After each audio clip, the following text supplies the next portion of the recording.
Hello, can't hear you very well. Hiya, it's Friday, Cali Freedom Friday. Welcome aboard, everyone. Thank you ever so very much for joining our Cali Freedom Friday Freedom Cells and Mankinder Network, based in San Diego, trying to be worldwide. It's June 7th, 2024, and we have a couple of newcomers to the crowd. Actually, three newcomers to the crowd. Holy moly. A few of us got to talk to Brittany the other day. She is a PMA expert. Holy cow. Did we have a great talk the other day? And Christopher got to participate in that. And Heidi and Ruita, who's not with us right now, but my friend Ruita. And then Alan and I met on James Roguski's call with Clint Grease, no less. And I said one little thing toward the end of Clint's call with James. I said, now I haven't cleared this, so this is unofficial, but James and I have talked about this before. And you know how if you have a hammer, if all you have is a hammer, everything looks like a nail. Well, in my case, as a music and media producer, to me, everything looks like a production. Like, I want to make a jingle, I want to make a music video, I want to put bands together and have a concert, I want to make a film, I want to do that kind of stuff. And so that's what I'd like to do with exitthewho.com. So I'll leave it to you guys. And that's all I said. And boom, I get super enthusiastic messages from Ellen going, I want to talk to the jingle guy. So he messaged me his phone number, and I'm like,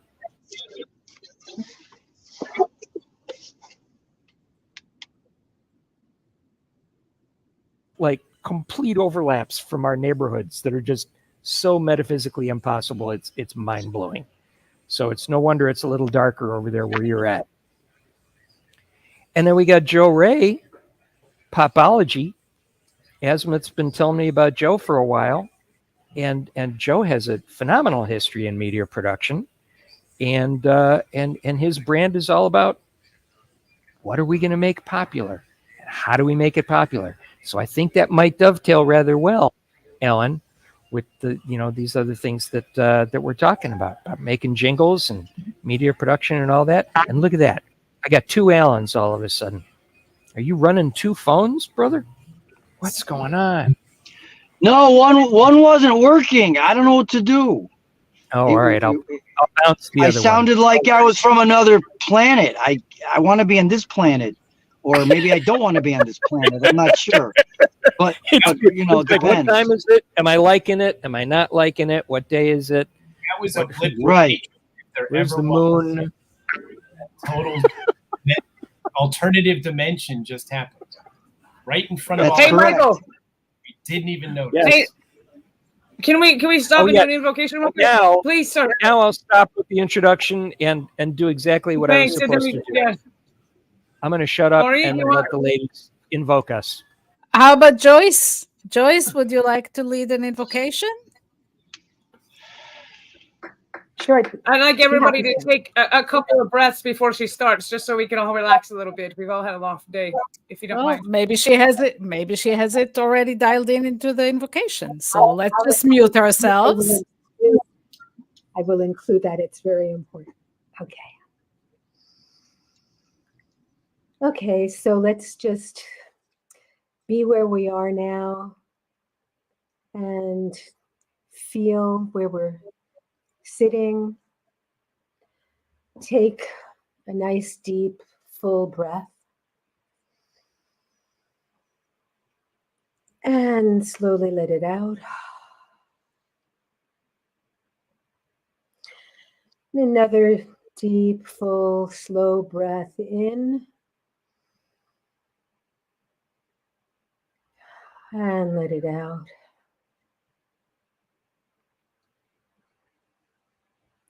One more slow, deep breath. And let it out. And we're knowing that there is one power, one presence, one love. It's who we are. We're one with it. We're knowing that right where we are now, there's perfection. We have a gathering, perfect gathering of beautiful hearts and minds here tonight. And we're open to being channels for truth, inspiration, upliftment, education, and empowerment. We're very grateful that we have this opportunity. We're grateful that we have Michael's beautiful media help in this. And we release and let go, knowing that what we share tonight is for the highest good and deepest joy, love, prosperity, abundance, and fulfillment of us all. And so it is. Aho. Ah. That- Oh, indeed. That was lovely. Thank you, Joyce. Thank you. Good instinct, Dorit. Well done, Joyce. Thank you. First time I've heard her do that thing. Theoretically, I guess I'm a minister of the Mankinder ministry. Still feels a little strange to say. So I don't feel fully qualified. So you ladies are better at that sort of thing. You a pastor. Michael, thank you for saying that, because many times I have wanted to interject. You have a way of being self-deprecating, and even if you I know. you can be fun. From now on, the second I hear you do that, I'm going to stop. I'm going to stop. Good. No more self-deprecation for Mike. Excessive modesty it's been a pattern, a lifelong pattern. I'm in recovery. We all need help with something. So does anybody have like an early out? They got to get out of here soon, because it's so great to have all of you here. I want to make sure that whoever's got a bolt early gets to talk first. Define early. What's the ending time? I mean, can we have some idea of an ending time? Because that's how we know how to gauge things. Yeah. 8 o'clock in theory, 8:30 more likely. Hang out as long as you want. Okay. I can commit till 8 for sure. Beautiful. Anybody got a split quick? Brittany, you got packing to do? I have a son Whatever. that I will put to bed probably before this ends, so I might have to leave early. Of course. Joe, what's going on with you, man? Oh, I think once I get started, no one's going to want to leave. I love that. Alan, what's going on with you, Dr. Bain? I'm here just soaking it up like a fly on the wall. All right.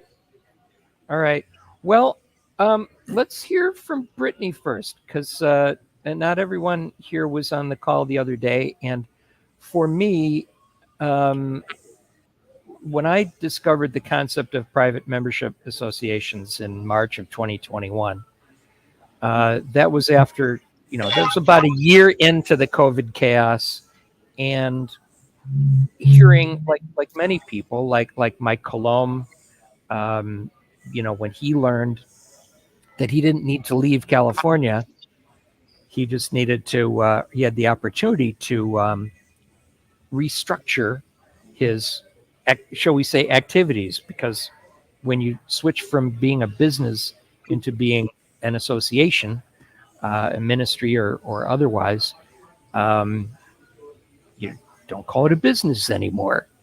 So I'll say operations. But, like Mike Colomb, I realized, oh, this is the way out. To me, a PMA was the way out of the traps of tyranny. Now I've come to learn a whole lot of other aspects, because Jackie Fig and I back then in March didn't talk about national status. Or I didn't hear anything yet about 1099s. I didn't hear anything about revocation of election. So a lot of layers of the onions have peeled.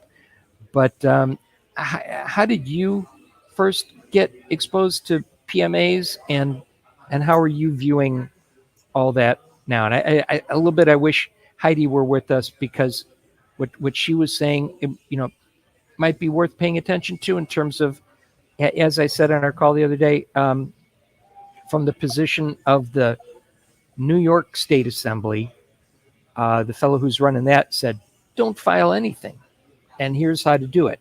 And it's like, wait a minute, don't file anything with the state? What? It's heresy, But anyway, I'll leave it to you to fill in, folks, and maybe we should have a quick show of hands, just to know where people are at. Who knows about what PMAs are all about? Okay, anybody have like no clue what a PMA is for and what that's about? Cool. Joe and Joyce, fantastic. All right, so you know who your audience is. Okay, Brittany, good. I'll leave It's it to about you. a even split there. And thanks, Michael. I really appreciate the invitation and the openness for the conversation. Yeah, so I got into PMAs. Actually, I started to collaborate with a foundation which was registered as a 508c1A called Living Earth Solutions, and that was about 8 years ago or so. And so that's how I really got more familiar with a ministry and just being in our divine service. And so I really haven't ever registered a business organization, as in an LLC or publicly registered organization. I've always operated in the private realm, and yeah, I wrote the other day that might have positioned me in like a disservice. You kind of are maybe not taking advantage of some of the perks that there are available to you when you do go the more public way. But as someone else spoken to earlier, is the integrity of what I do and how I show up and how I serve was more important to me than receiving any sort of benefit the state could give me. And so I started working with the most lawyer that I have ever met. I met him in Costa Rica, and I had already been learning about, state, national, and correction status and all of that. But him and I really hit it off, and so I started to work with him and build his online presence and systems. And that's another thing that I do, is just building the organizational structures, tech wise. And so yeah, I learned a lot. I kind of apprenticed with him to learn how to form private irrevocable trusts and private member associations and foundations. And there's different ways that you can structure them. So let's say the trust is maybe the most public facing, and you can register with the IRS and get a EIN number, and maybe you want to do that with your PMA as well. But maybe you want to protect your foundation, your ministry, also known as a faith-based organization. Maybe you want that to be the most private and spiritual, and not seen. And so there's different ways that you can do that to protect it. So just like your friend or the person in your network was saying, that you don't necessarily need to register it with the state, as long as you have your private agreements in order and you're operating in integrity again, then that's really the only thing that's necessary. But otherwise, it is in your right. It's also in the U.S. Constitution with the 14th and the First Amendment to be operating in the private realm. So That's PMA stands for private member. Private Member Association. Yeah. Got it. Okay, now I know. That's awesome. Yeah.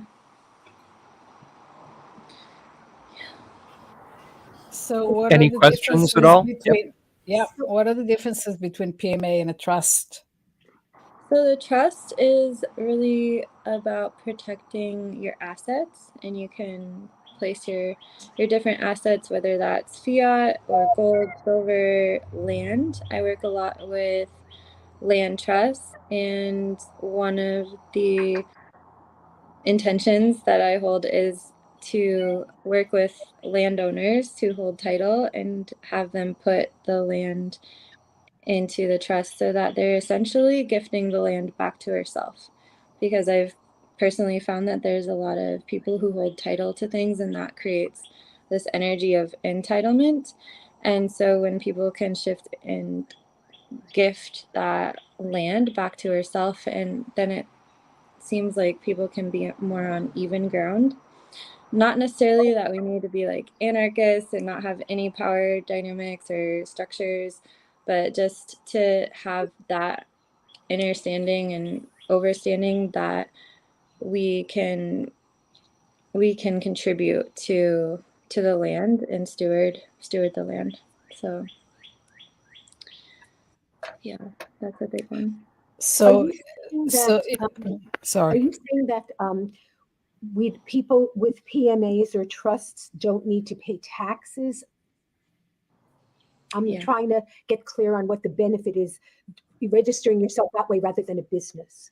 That is one of the main benefits about not having to report for the taxes, which is another great perk. Because if the U.S. government was any other business, we would have fired them a long time ago for mismanagement of resources. But but here we are. Yeah. Isn't that true? So for people who are businesses now, I was just one more question. If for people who are businesses now, you know, obviously not having to pay taxes is a perk. What are the downsides for people who have businesses who would, hesitate to do that, a PMA or a trust? Yeah. If you already have a registered business, like an LLC, for example, I have advised others, and your situation might be different, but let's say there's a holistic health practitioner, she's already filed with the state, has an LLC. And so in that case, you can still be doing business as your LLC and especially it's really great for like advertising and bringing new people in. But let's say that you really resonate with someone, you're working with them long term, then you can talk to them about becoming a member, which also helps because when they sign your member agreement, then they are bypassing any liabilities. They're taking self-accountability of their own choices.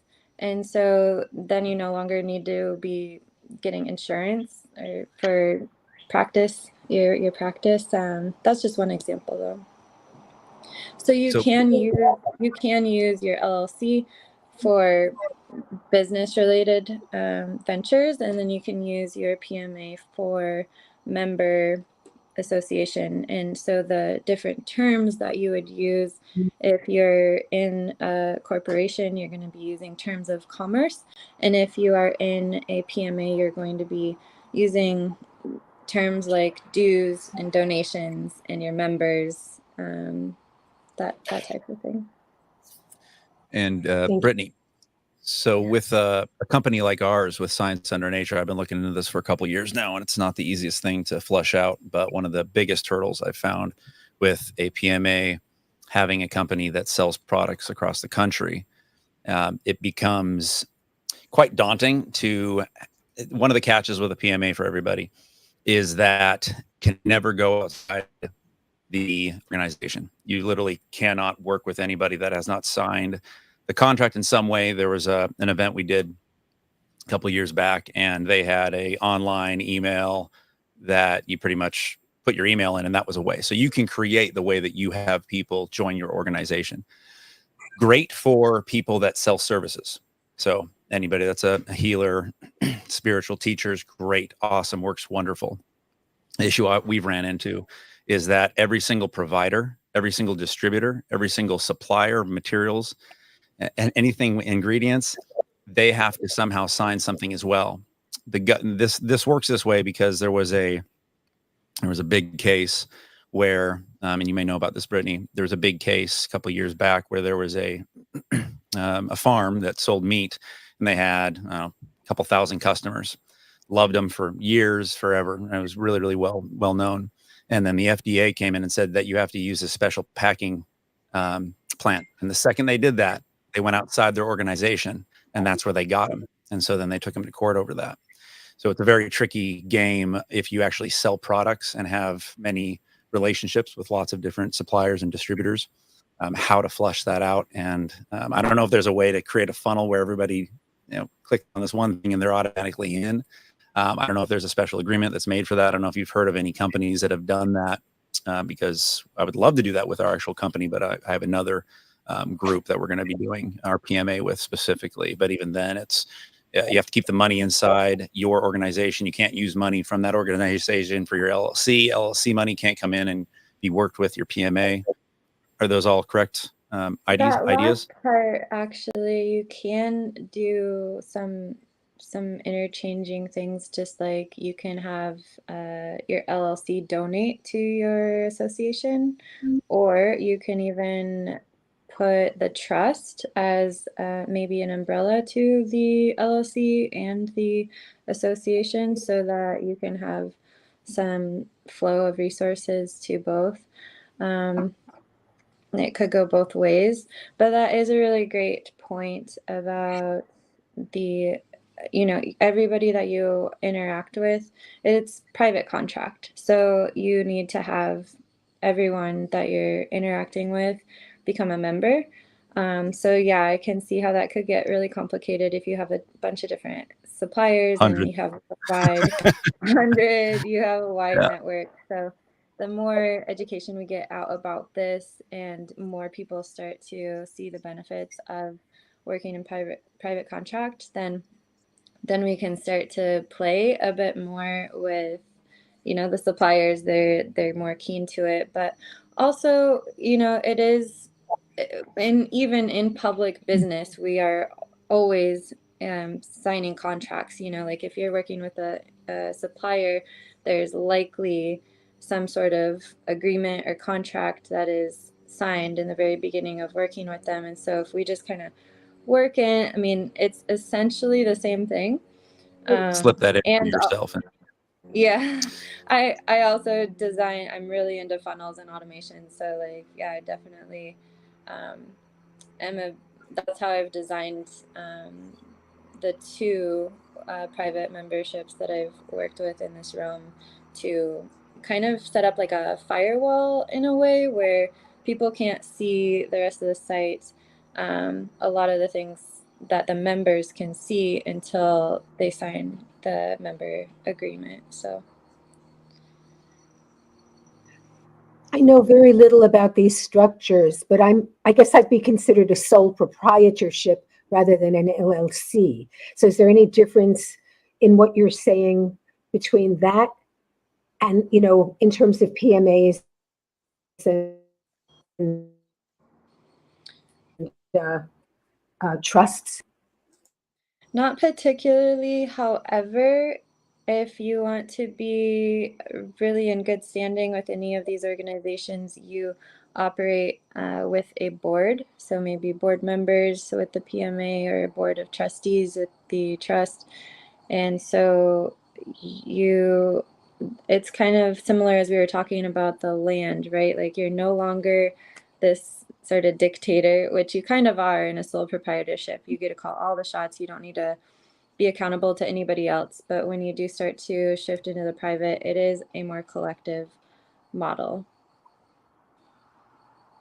Thanks. Yeah. So does that mean that you need to have partners when you create a PMA? It is beneficial to have at least one. The golden number is having at least 3.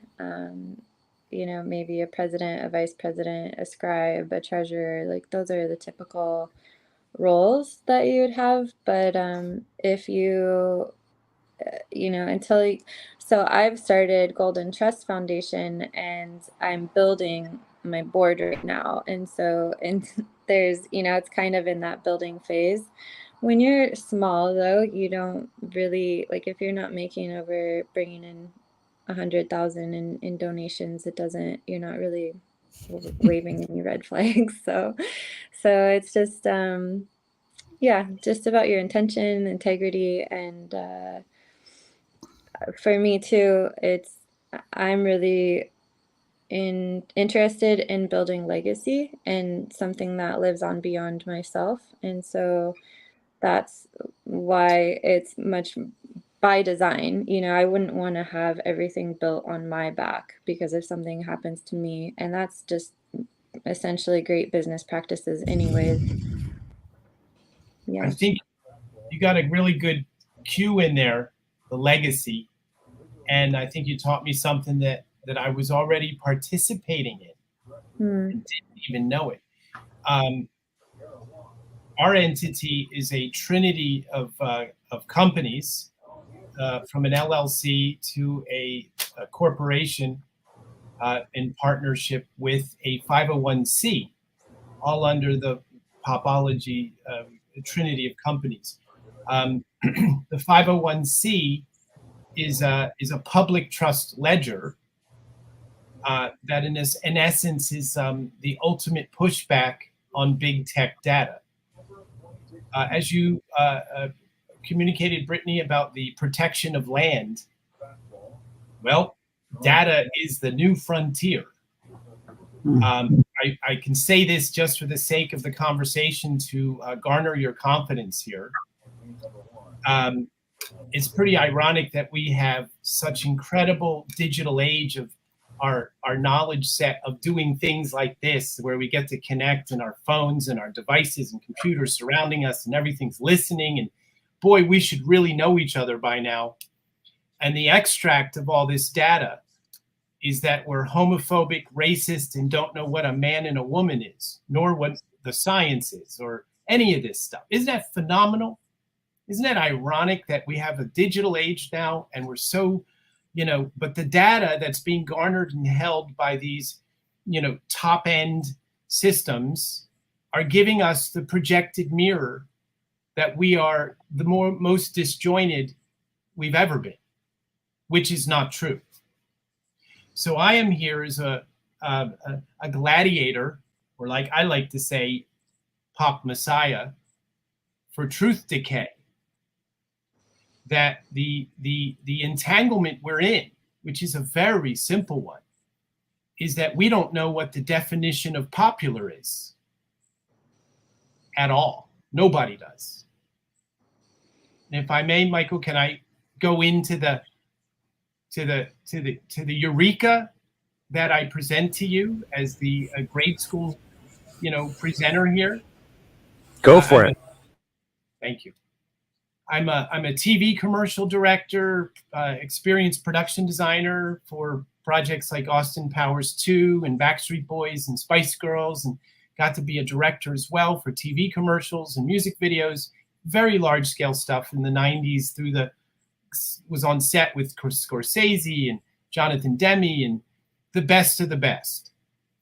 And this is where Popology came from, which is what it is. It's ingrained in everything we are. And my super deep dive here, and I'll ask this question so I don't bore you guys, but it's a very targeted, low-hanging fruit question that I really hope you hear how I ask the question, which is, what does popular mean to you? Okay, I'm emphasizing you. So who wants to go first? And I promise you it's like an amusement ride. What does popular mean to you? Michael, I should ask you because you got the biggest smile. Actually, the ladies do too, but as host, I think it's only right. Oh my gosh. I would just say something vague like well known to the general public. It's okay. Okay. Pretty vague, but All right. Fair enough. Does anyone else want to give it a shot? Let's get a collection of answers here so you can see where we might be going here. And I'm telling you. Popular comes from the word populace, which is people. Okay. So it's So referring to people. What does popular mean to you? So it means, so to me, it means being a popular concept is something that is really like people want it. They like, that's what we want. We want to be popular. You know, when you were in high school, you wanted to be popular. You know, there were some of the popular girls and there were some of the popular boys, and you know, that's what it really means to me. If I'm going to keep it real. Anyone else? Oh yeah. We're going to keep it real. So real. So anyone else? So another word that I would say, Aza's definition is coveted. Yes. Who is it? What is it? This is Orit. Coveted. Yeah. Okay. So for me personally, it means nothing because I don't care about popularity. However, there are the things I that would you say that popular is like, real quick, just to finish that, the things that you individually find popular, right? The foods you eat, the pets you continually have throughout life, the entertainment that you love, and music. Right. So it is a consensus, and then it is an individual. So, Ari, let me give it to you this way, right? So the only true answer here in this is Orit. She gave an answer that is her answer. Okay, now it's a punk rock answer. Rock on. I mean, to me, that's the answer I'm looking for. And Aza. I want to get the name right. Aza. The sound of ah. Copy that. Aza. And to me, that's the answer I'm looking for. Okay. The concept here is I asked, what does popular mean to you? Yet if I told you that I had fish for dinner, you wouldn't immediately think that I ate all the fish in the ocean. So the singularity of popular is something we ignore. Okay? In general, in consensus, we can't prove it. No one here, not the biggest ad agency on the planet, can tell you what we as a consensatory people desire, want, or think unless it's promoted, pushed, prodded, merchandised, and those data sets are completely off our table. The NIC or what are the NCI, whatever. All the agencies have this. The CIA, Facebook, Google, they got it. CDC. Now, popular belongs to us. And when I ask you, so the drive here is that what Popology is the science of popular, the singular and the plural. That we are going to teach the world that when I ask or anyone asks, what does popular mean to you? You're going to tell me what you endorse, what you like, what you love. That's all popular means. Endorsed by one or many. There are Wikipedia definitions that say it's what the populists agree on and what the agreement is, but we don't have that. We don't get that. We don't know what that is. There's no one that can say that is fit. As much as I love Elvis, he was merchandised as popular. He was pushed in our faces like Cardi B is popular today. And so the conversation is until we own popular for ourselves, and I'm, spiritual, all the things we like, all the things we want to do and create, we need to be active in this republic to make it a democracy. That and the only way to do that is where Popology comes in, which is to speak all tongues and not to revolutionize in hate, anger, or upsettedness into angles of positivity and joy. Not to sound like a guru, because I'm not. I get angry too. Yet the idea, so what we're doing, Popology is a Trinity Corporation LLC, and most importantly, a 501c that holds a public trust ledger of a blockchain. And it allows you to be a member, and all of the platforms you bring to the Popology user meta search engine, and I'll try not to be too technical here, but ultimately it's a search engine you assemble based on our commercial software. And that's the commercial side. And from this assembly that you don't have to be a coder for, now you can bring in Google and Yandex and Bing and YouTube and Facebook and Instagram and TikTok and pull in all the video assets to your heart's content, up to 2,400 assets on any keyword search on anything, and populate the entire sphere with 2,400 tiles of robots, COVID cures, cancer cures. You all know, you've looked at cures for cancer on Google. They say there is no cure. You go to Yandex, you get Chinese medicine and homeopathies and all that good stuff. So we essentially built a platform that defines the true measure of popular, buy-in for the people, with the public trust ledger records that you control, you own, you are the stakeholder in, and then push back on data monopoly, push back on biased media, digital rights management provided by the people to the catalogs, which is a whole other empire of finance. And then once these video assets that you search for, you're able to drag and drop video of any topic into a timeline, video chunks all at one time, and curate what we call a popcast. Not a podcast, a popcast. And the popcast is a long format streaming media, technically NFT, ledger digital rights on the blockchain, and now you pick the commercials you give a hoot about, and you earn, and so do the audience for watching it. So it's like if NBC gave you the airwaves for a day, what would you do with it? That's Popology, the science of popular, not debating with anything and just correcting it all. It's easier to solve all the problems than one of them.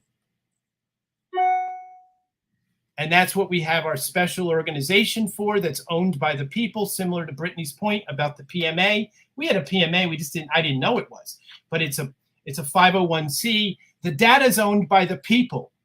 See, Facebook is taking your data, and whatever platform we're on now, they're streaming this, and they're taking the keywords and the search, and everyone's taking data, right? So the idea is, imagine belonging to a platform that harvests that data. We call it permission data harvesting. And there's plenty of money to go around. I will absolutely be a billionaire, and you guys will definitely be maybe millionaires with us. That's the point. We have to take back what is ours, which is true popular. We call that goodwill. So that's what Azimuth is. I call him the pop messiah of understanding. I like to say this last term. I think every man, woman, and child should be considered first and last at something at every era of our lives, so to speak. And I'm your first popologist. I think that's true to say. And if all goes well, I'm your last pop messiah. Until you are one, I'm not. I can pretty much guarantee you that I can push this to make the entire world sing Popology, because we own popular, and this is a Trojan horse of joy. And we're being put up for a raise, for a $20 million raise and a $200 million valuation based on just an idea. Wow. That's an amazing and very beautifully detailed vision. What are you seeing as the timeline for this, and how should we plan to be involved? I would recommend you guys signing up at popologist.org. We have a temporary holding room blog site that we're minting NFTs on anything that is cool. It's essentially a fan portal for us just to get to know each other. Meanwhile, spread the word. Be a popologist of what is important to you. And, yes, popular. I want to speak to Miss Orit. Popular. Hold on. Wait, or, I want or it without the miss. see, No or miss, no misses, no mister, no, none of that, please. copy that. Orit, your answer, although it was the most honest and my most excited because you owned it, it tells me, when someone tells me what popular means to them, and they either give it plural, when they give it plural, it means you've discounted yourself in the world. Specifically, how that question was asked is, what does popular mean to you? And the only thing you can prove is what you like. You can't prove anything outside of yourself. I don't care what stat you try to show me. I'm a commercial director. I get it. So that's number one. Number two, the answer that you gave, or which is, it doesn't mean anything to me. It shares a dis-ease you have with culture. That's a very sincere answer as well. At the same time, we need to fix that. We need to be owners of our destiny in joy and endorsement. And who knew 20 years ago they'd be paying $2,000 off of us for posting pictures of our lunch and our kitty cats? That's what they're doing. I mean, there's a lot of money in this game, friends.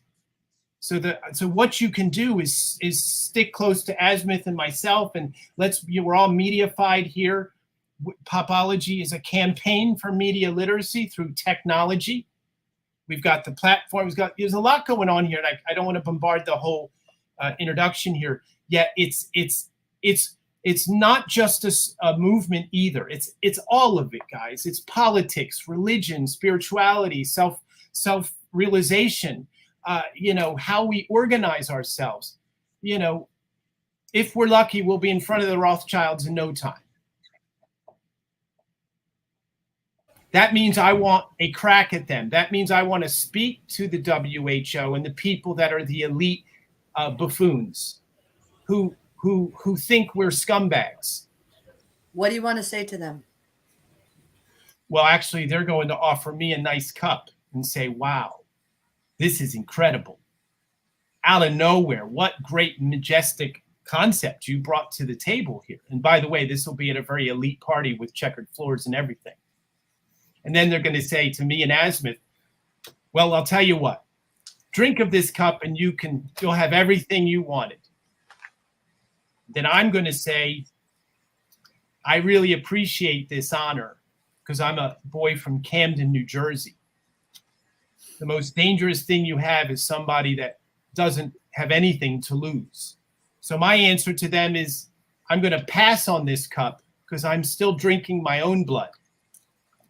But I'm going to make you a deal, one you can't refuse. Release the people of their oppressive poverty and frustrations and the issues that we have with the society in general, and allow the people to diligently work with copyright and earn from it. Make no change that they will honor and forgive you of your crimes. And you will have, all the joy and respect you deserve. Of course, when I turn them down right away, they're going to say, who the hell do you think you are? And blah, blah, blah. And my answer to that is, of course, Pop Messiah. And if you kill me, you're going to have millions of Pop Messiahs on your hand, which is going to take you back to Napoleon era. So can I ask you something? I'm on your website now, and I don't see a place to sign up. I'm on my phone looking at your website. Oh, yeah, it's there. Book of Pop, it says make a post. Go to Book of Pop. And by the way, the main website, if you want to learn about the technology, is popologynetworks.com or popology.org. That's the professional tech site. And then the blog is popologist.org. You could hit the tab that says Book of Pop. That's the blog or the vlog. And there's a part there that says sign up or make a post or something like that. So you might want to make this a little more user friendly, because if I didn't have you to ask, I wouldn't have known to click Book of, whatever that was. But yeah, thanks. So, well, we pride ourselves in media literacy, and but complications happen everywhere. So anyhow, guys, that's the idea here, is that considering data as the landscape of ownership and the membership opportunity that all of us have, and being a stakeholder in this information that's leaking our phones and our devices like sieves, but it's being used against us greater than you can fathom. Actually, no, you all fathom. You're all part of a very great discussion that we're all involved in. So we need to move fast, and we're presenting ourselves to wealthy hedge fund directors, and we represent the decentralization of data and distributing that, and that is brand new.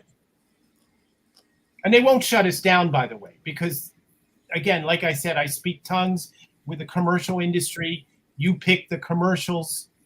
The data makes Facebook more money. So everybody makes money. It's just nobody's made a system that benefits all stakeholders, if that makes any sense.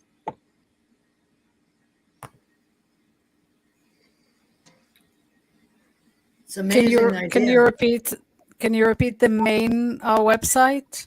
Popology. Popology.org or popologynetworks.com. Networks. And I just added that to your headline. Hope you don't mind. Oh, not at all. Yep. So there you have it. Yeah, it's very exciting, and it's time for revolution in pop culture. Amen.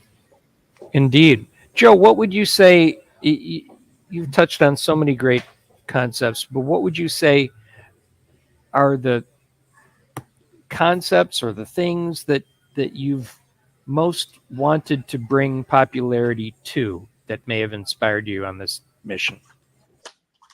Well, to be honest with you, none of them, because I have a career as a director, and through the process of being a director or media person, I only bring what I love.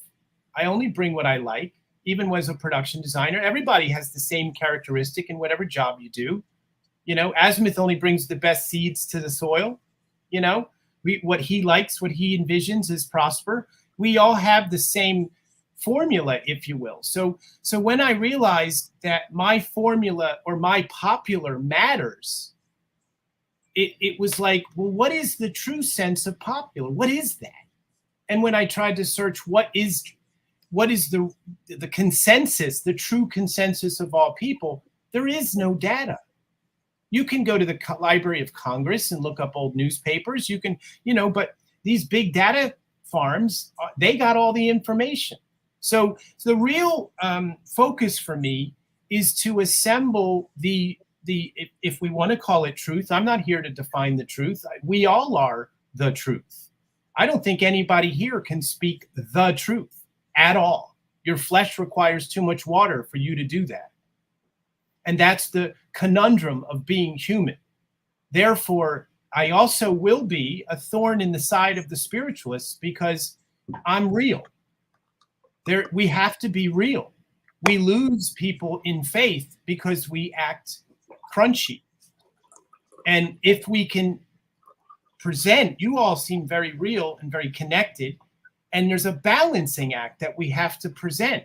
And this is where Popology is the sweet spot. Does anyone know what gematria is? This is way back ancient Sumerian science. You do. Michael, I knew it. You're a special guy, bro. So Popology, this is a made-up word, right? Popology is a made-up word. I, downloaded it from source, I'm sure. Well, it turns out that it's gematria friendly. Gematria is the math of letters. I know that's a weird concept there. The math of letters. Every letter is a sound created by the ancient Sumerians, pre-biblical. And every be, se, de were sound math, 1, 2, 3, that was created by the ancient Sumerian scribes, because at the time, the Tower of Babel, the Babel era, there was so much sin and nobody could connect in purity of God because of all the languages and the mix-up of this and that. And so the ancient scribes figured out a code to God, what the Hebrews they call the golden rule. And the golden rule in math is what the original scriptures were written in. That's why the King James is, in my book, a lot of it is not on point. And so with that said, there's called root words that connect to assimilation of words of different sounds. So love has a vibrational number. I think it's 768 or something. And then there are words that connect with love that are the same vibration that produce the same effect. So this is a language modeling that the CIA uses, the government still use it today, even the military uses this gematria science. Well, guess what Popology means in its a kinship in gematria? Popology is universal, everybody, and revelation. Same number. Go figure. Literally. So the idea is we're all intrinsically connected to this DNA information in our hearts and our joy, and we all know what we need to do. Sometimes we just need a prompt or push in various categories. So as soon as Popology hits the world stage, there's your new pandemic of joy. That's going to be infectious, and you will not be able to keep people. We're going to make the world louder, of course. By the way, peace is not quiet. If it's quiet on earth, look out. We got problems. It's got to be loud. It's got to be clear. It's got to be resonance of joy as much as possible. So what, people argue? So what? This is what we need to do. This is what it is. So that I can go on. So the exciting part is that once this gets the world stage, we are all going to be partners in Popology, and we all support. Popology's job is to support your brand, your focus, your joy, and allow that endorsement to happen through automated technology and your voice. You have our word on. Fascinating. Kudos to you, man. It's an amazingly diverse and detailed vision. Yes, go for it. There's only one, and there's a, like, what's it all? What's the culmination? What's the vision? I give you 3 words that have not even Deepak Chopra has used, and we own the trademark. Global inner peace. Okay, not world peace, not global peace, not inner peace, global inner peace. It's a measurement that does exist. Global inner peace is at our feet right now. We all have to go to sleep at night knowing that people are getting, sold into slavery and poverty, and we have to deal this. We have to deal. Nobody is like can't sleep because of other. So so global inner peace means we all can get some level of peace, knowing there's horrible crime out there. Guess what? That's all we have to do is lock in on that. Now let's work on hunger, whatever the priorities be, and knock them out in this capacity. Popology will energize this term. Global inner peace, we all say collectively, we have a new vibration that is on point. You notice what the demons are doing now is they're changing terminologies of words. Okay? They've been doing that for a long time, but yeah. The words are changing faster than we're keeping up. Vaccine doesn't mean what it used to. Okay? Pride doesn't mean what it used to. There's a lot of things that don't mean what it used to. Person. So, we're about to, we invent words to keep up and surpass. And so that's Popology. Unite. I'll give you a free idea.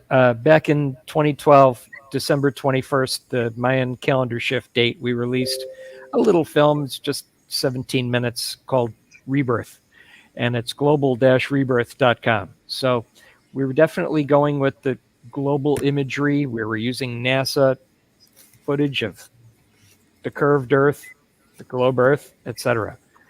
As I've come to realize that there's a lot of people who take flat Earth very seriously, I'm tending to call it world. I'm tending to call it worldwide, just to make the concept a little bit more broad-based and acceptable. Here's the best way I solve personally as a speaker those issues. I don't care what shape the Earth is in, to be honest. Exactly. Yeah, I'm with you. Ain't nobody going up and back, and what I personally think there's a firmament. I don't know what shape it's at, but I think a rainbow and reflection and all that. So the point is, why don't we fix what's here and know what shape we're in before And that's what's probably been the reality. You know, we've become from something far greater that's been definitely hidden. Let's just act like we know. Do we need real proof? We have it in our heart. I'm with you. Oh, guess what just happened? I get to bring Alan back on stage because we had a dropout. I know Heidi will be back. Aza, aka Heidi, a book author herself. Well, thank you, brother. I really appreciate the depth and breadth and higher purpose-driven intention of popologynetworks.com, aka popologist.org. Thanks, Joe Ray. Can I just ask Joy, you a question? you have a question? Yes, please. Yeah. So Joe, so can you just give me a vision of once Popology is up and running and we are members, how does that translate into contributing or enhancing our day-to-day lives? Sweet. Well, so the number one action is to be more prolific than the media, right? More prolific. How do you do that? Just ask a Backstreet Boys video director. Now, how you become more prolific is that we produce through automation popcast curation. What did the DJ start with in the 80s? He was a curator. They call him a musician now. Fair enough. I'm not, or she's a musician. They were curators. Okay? The curators. They curated vinyl, like records, like these, you know, just, they switch them out. All right? So, and the DJ stole the show. So then we come up with MTV, that's the VJ, right? A curator. All a program director does at NBC is a curator. So we've been, we undersold our concept of how we ourselves can be broadcasters of curation and put out prolific mass content out there to flood the airwaves. You can still curate Fox and NBC and whatever you're into, but we, as the revolutionists of a much higher vibration messaging, that's where Popology is not a censor. And so billions of podcasts are going to flood the market. That means that the true voice of the people is going to take over CNN, NBC. It's going to be curation by people. That's the future. So if you address the media, you've got the messaging to the young ears, your audience. You become, you know, the icon of your destiny for your audience. That's the most important part. You become the educator, the transformative citizen journalist. That is, you know, everyone is like piecemeal on YouTube. And then Facebook, we go do something different. Instagram, we do something else. Imagine a podcast is all your curation of Facebook, Instagram, Vimeo, YouTube, LinkedIn, all of it on whatever topic you want, from robots to cars, whatever. Doesn't matter. The idea is whatever the topics are, you flood the market with massive amounts of media curated by the people, and the commercial brands are paying for it because you picked the brands. You picked them. Tide, Procter & Gamble, you know, some people have issues with certain companies, and you pick the ones you like. Nike over Coke, over Adidas over this one, that one. See, the funny thing is, the reason why brands don't let people brands select the sponsorships. Brands pick you, right? That's the way it goes now. They pick you. Well, what about you picking them? So where our automation stabilizes this through smart contracts, so their brand guidelines are intact. They, believe me, don't care about you really. They just want you to pick them to make money for the audience they seek. So the idea here is to make you the curator of your own mass network. And, you know, it's not as hard as you think. It's just about creating a fun stream timeline. Influencers have mass audiences. They're the ones, they're getting cheated out of all kinds of revenue right now. So what we're introducing is going to be extremely sensational. Again, the concept is to get the eyes and ears of mass media by the mass people. And then by the speculation of true popular. They can't take that from us unless they shut everything down. And we have to be smart enough to know that this is important. This is the one topic I bring you is where's the true ledger of Popular? Where is that? Where is that? They should have record halls that say, what are these metrics based on? They're not going to do that because it's not their business model. So we made one and we patented it. So it's a big deal. Blockchain is built for this stuff. Okay, it's not complicated. We have to technologize. We have to up our game a bit. And you have to become real vocal about your curation, your endorsement, the value of your IP address, the value of your intellectual property, the value of your voice. And that is how we change everyday lives. Who here shouldn't be noticed and recognized by the masses for what you're offering? Fantastic concepts. Thank you, brother. Do you have a follow-up on that question briefly, Joyce? Did that answer your question? So yeah, I keep trying to put it in terms that are understandable to me.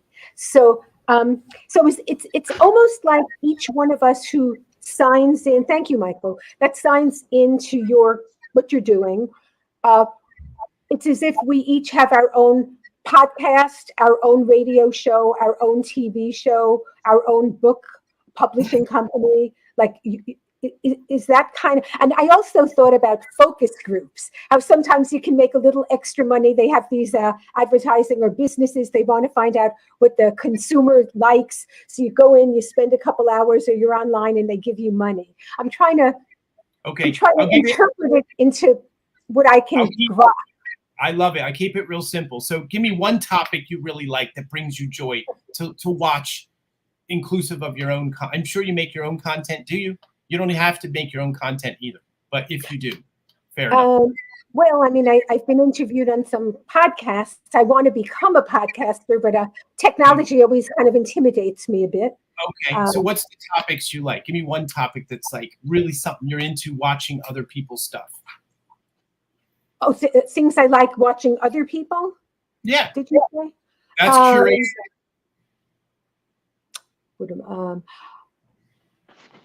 I'm drawn to information about health, natural health and healing and nutrition.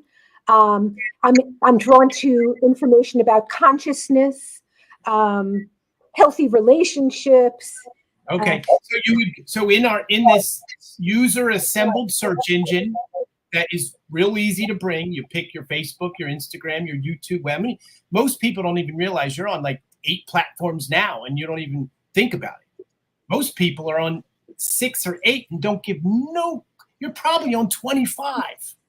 Okay, so our platform allows for 25 platforms brought in, all populating at one time, cross-platform for, say, conscious gurus of 2024, okay? Whatever you want to search for, however you search on YouTube, whatever.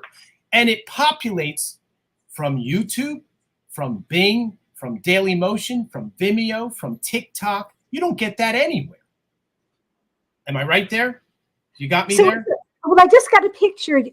Are you saying, that whole thing of the butterfly effect, the butterfly flaps its wings and, it affects the other side of the world? So are you saying you've created some kind of platform where we somehow funnel our little butterfly wings into your platform and you get it out to all of the... I like your metaphor, but I'm first trying to get you to get this first phase. It's a meta search engine that brings in content from everywhere. Right? So like imagine you're inside content. So have you ever seen a disco ball? You know what a disco ball is, right? Imagine being inside of a disco ball. Inside of it. And every time but it's popology. You got to keep it fun. So the inside the sphere, we call it the pop sphere. Every tile of the disco ball is populating from Facebook, Instagram, Vimeo, YouTube, Google, TikTok, Bing, whatever you decide. We made it really easy you don't have to be a coder. We bring in the API, they're called endpoints, and it brings all that data in. You're now getting paid quantum data pulls, first of all. That's number one, Okay, but I don't want to bug you out there. You're earning for this data pull. You're earning for all your behavior. It's like living in the reality. We all have our reality shows. Yeah. Well, okay. So you can bring in your own content without a doubt. Asmith makes and Michael, you'll be able to bring in your content, but also bookend your content with stuff that's in line or contrast. If anybody's a comedian and say you suck as a comedian, say you're just horrible as a comedian, but you love the comedy acts, you bookend, Eddie Murphy and George Carlin, right? And then you're in between and you do this lousy 2-minute set, but then it goes to these other characters that are giants. And then in between that, you got an Adidas commercial I picked and another funny commercial. The point is you're curating with super ease, cross-platform, anything you want to define your popular. Okay? The low-hanging fruit here is your authorship of what you deem popular so you can earn from it. Michael Jackson and Mickey Mouse are off the table to make money from, unless it's fair use doctrine, unless it's ledgering digital rights in a transformative capacity that we've created for you. So you're a reporter for Popology. But what do you report? Okay, let me back it up, make it even easier. Did anybody think MTV was a news network when it came out? Nobody did. But it was. They didn't pay for any digital rights. They paid the labels gave it to them because they were reporting on music. So nobody thought of it as news because it's so fun to watch. Well, guess what? You think Popular's any different? We're a news agency for the personal popular. So that curation is valuable. That behavior is infinite. And so we're ledgering it. I could be greedy and own this all for myself because of the infrastructure and the concept of how cool that is. Guess what? Because me and Nasmith are wired from a great place. No, we make this for the people. You own pop culture, and I want to hear your voice of what that is. And that's going to decide public trust ledger records that are going to defeat the idea that people don't know what COVID is and the laws are this and this one's misogynist and this one's gay and this one doesn't know the difference between man and woman. Guess what? 5 years on this platform, we'll know more than we knew. We'll know a lot more about our society. Maybe we are misogynistic. I don't think so. Maybe we are racist. I don't think so. I think we're better than we're being given credit for. And that's how they control society. Right. So does that make sense in a more, there's so much to this. I understand it's a very big unpack here, but we've made it so simple. And I'm telling you, it's so exciting that it's right in it's there. We've got an agency in New York City that just picked us up. That is a serious hedge fund, family office, brokering office out of New York City, Abel Nozier, big firm that says, we believe in this. And this is transformative to the media landscape, not because we're do-gooders, but because this is $1 billion enterprise, and it's about the people benefiting. So we're about to go through a big change in the industry. They can't uphold this crackerjack system that we've got that's depleting energy of societies. So there's got to be some pushback, and we are the pushback that's not even a threat to their system, except for making all of us smarter and earn more credibility and bank. And that's what, if we get there, that's my job. You guys do the rest from there. I would like to say something, if I may. Are you done with your question, Joyce? Sure. Thank you. I know I'm in the dark. Sorry. I'll get out of it in a little while. I just don't feel like moving right now. So your concept is amazing and beautiful, and I love it. I'm a dancer. I'm an actress. I'm also a healer, a dance therapist. And I have a couple of comments and a question. I really get it when you say that they've been using us. Why don't we just make this by deciding what's popular and forcing their products on us, right? So what you're saying is, let's all be the beings that bring the products to each other based on our own popularity, so to speak, in a way, right? And that in that way, it takes away the power of them to be able to do the previous thing. Now, and then the last comment you just said was, and we're not, and we're empowering ourselves and we're not hurting their industry at all. And you said this is a change that's coming in this industry, right? They can't stop it. It's like a force, which we all know the new world is coming, whether we want it or not. And I see this as part of that. It's part of the transition.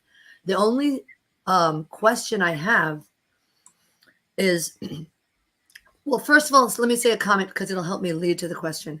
When I hear you say things like Sprite and Nike and stuff like that, I get red flags going up in my head. Like I said, I'm gonna keep it real because I know what these people are doing. I know how they try, I don't know. I was going to use the word traffic and Wade's trafficking children with all their sweatshops. And, that's like, to me, like, did you say that because that's what is popular now? Because there's two things that I see that could potentially be a problem. And I'm not trying to throw anything on you. This is all love, that I would totally love this project to succeed. I just think some warning signs coming up for me, and I would like you to address them. First of all, the what I call the doobie, the ones, the Rockefellers and all the dark ones that are deceiving us all. I think that you said, what do they have to lose? They have a lot to lose when we are in our power. I said I don't have anything to lose. I'm the most dangerous thing they'll ever come up against. Oh, you said you don't have anything to lose. Oh, I'm sorry. I didn't hear that. I apologize. But it does bring up still the topic of the idea that this is a threat to the establishment. And I'm not saying that they're on their way out, but questions of how to kind of deal with security threats and the things that they're going to try to do to sabotage it. That's number one. Number two is, oh shoot, I forgot it. Okay, I'll have to go back. You can just address that. I'll think of the other one next. All right, the first, and guys, I hope I thank you for allowing me this forum in this conversation. First, I want to say Joyce started our moment, our connection here in the focus of everything is perfect. Okay? And if shit wasn't broken, we wouldn't have nothing to do. Okay, that's number one. Number two, popular is manufactured. Even in our household. I want these dishes here. I want, so we're dealing with low-hanging fruit here. All right? And that's the only way you can access all of it. Okay? So as much as I identify your points on some of these malevolent corporations, to be a true gladiator, you don't run from the fight. You walk in the middle of it. I can almost cry saying this. I am your pop messiah. But you got to be one first. Okay? Because mine doesn't matter right now. You hear me. And I could be a crackerjack right now. I could be a kook. Okay? But mine doesn't matter. It's yours that matters. Okay? So carry that cross. Okay? I like Sprite. I love Coca-Cola. I love directing TV commercials. I'll handle that. You have my word on that. The conversation is pick your battles. Fix your world. Get in the light. Allow your face to be seen. Allow the love to get into the world without dilemma, without the procrastination of the complaint.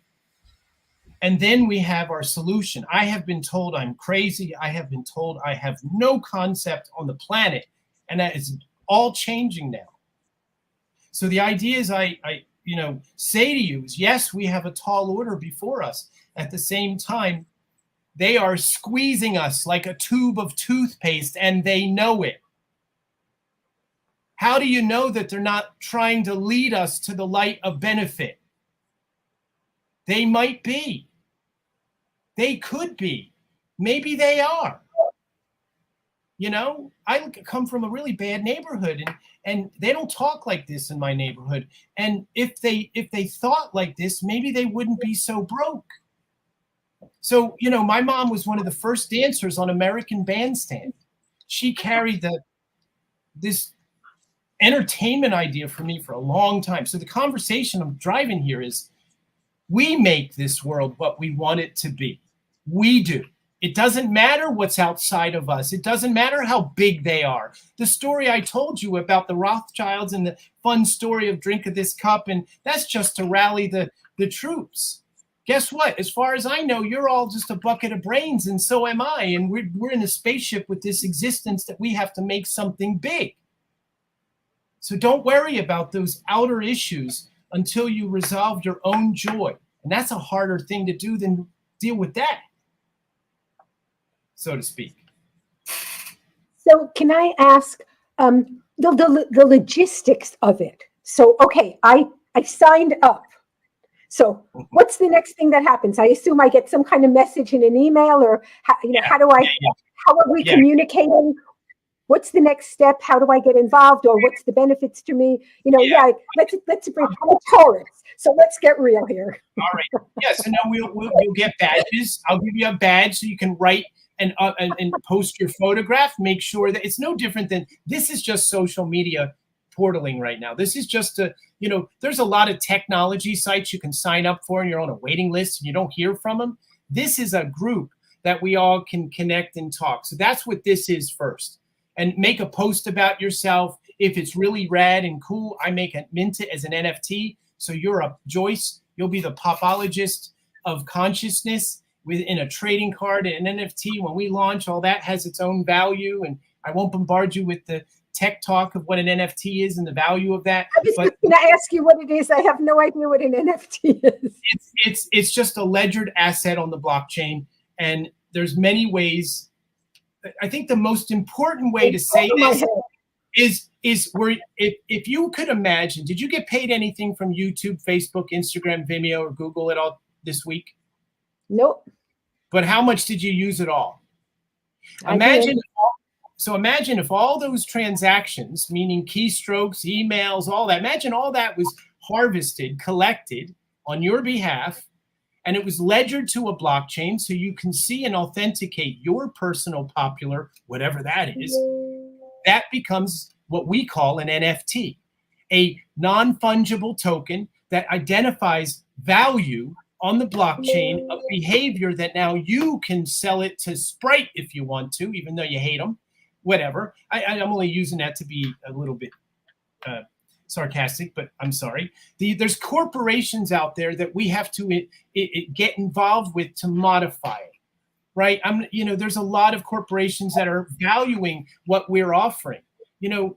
Again, the conversation is the only way to direct them is to participate.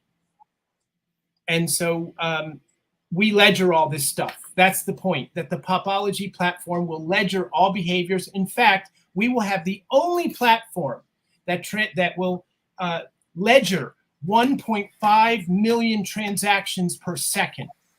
You can't do that on blockchain right now. The highest they have is 1 million. The highest. We're gonna beat it already because of our IP that we have to make the blockchain faster. Because there was a couple people said, you can't do what you're trying to do. You can't capture all these transactions for all these people. And we're like, yes, we can, because we have IP that ledgers the blockchain faster than anybody else has ever even conceived. This has been many years in the making, and it's very fortified, and it's very smart, and it really just is predicated on ledgering the people's individual popular acquired to a branded content management personal perspective that makes value to it, which is what blockchain is supposed to do: bring sovereignty, bring ownership to the internet, and benefit. Yeah. One of the reasons that I'm involved, and Joe knows this emphatically because I continue to reiterate it, is to hearing the conversations that Joe has. We've got one of the main new members, core group foundation, is a 20-year Apple CEO, right? So we're talking about the behemoths of the world. Right? When we're talking about Sprite, these large brands aren't going anywhere. We all know that. It would be wonderful if Starbucks, and I was an eco activist for years, against Starbucks also specifically, it'd be wonderful if they actually did recycle all their cups. It'd be wonderful if they actually sold what they actually were selling. It'd be wonderful if they actually gave really good coffee. It'd be wonderful if they didn't overprice you. To get to those points where we have brought them back down to a level that is conscious, Joyce, and a level where they have to care. They have to care. Otherwise, they will not be popular anymore. It's like the idea of, do you fight the system outside of the system, or do you fight the system by getting into the system? We don't really know. We don't know what's worked yet. But one of the best ways, at least when you play that out, is to get inside the system and start changing it from the inside. I mean, look what they've done with DEI and ESG and all these other woke things that are going on right now. So to do that, the popular vote will help us achieve results where if people aren't paying attention to Sprite and Pepsi anymore, but they're paying attention to Poppy or whatever these new sodas that are coming out, well, guess who's getting the attention now? And why are they getting the attention? They're getting the attention because they've changed their narrative. They changed the conversation that they're providing to the populace, to their customers. And right now, people don't care. People are still unhealthy going to eat at McDonald's, but the prices are going up and things are starting to get crazy. At some point, they're going to have to start playing fair with everybody else. Otherwise, they will get buried rapidly. They have all lost millions and billions in stock valuations right now. So the change is already happening, which is a beautiful thing. But to just think that, screw Sprite, because there's millions, 50 million people, if not 200 million people in America love Sprite, right? And love it to where if they could collect the tabs from it, if there was some kind of notation on it and they could get a jacket for it, they would happily wear that Sprite badge, Sprite coat.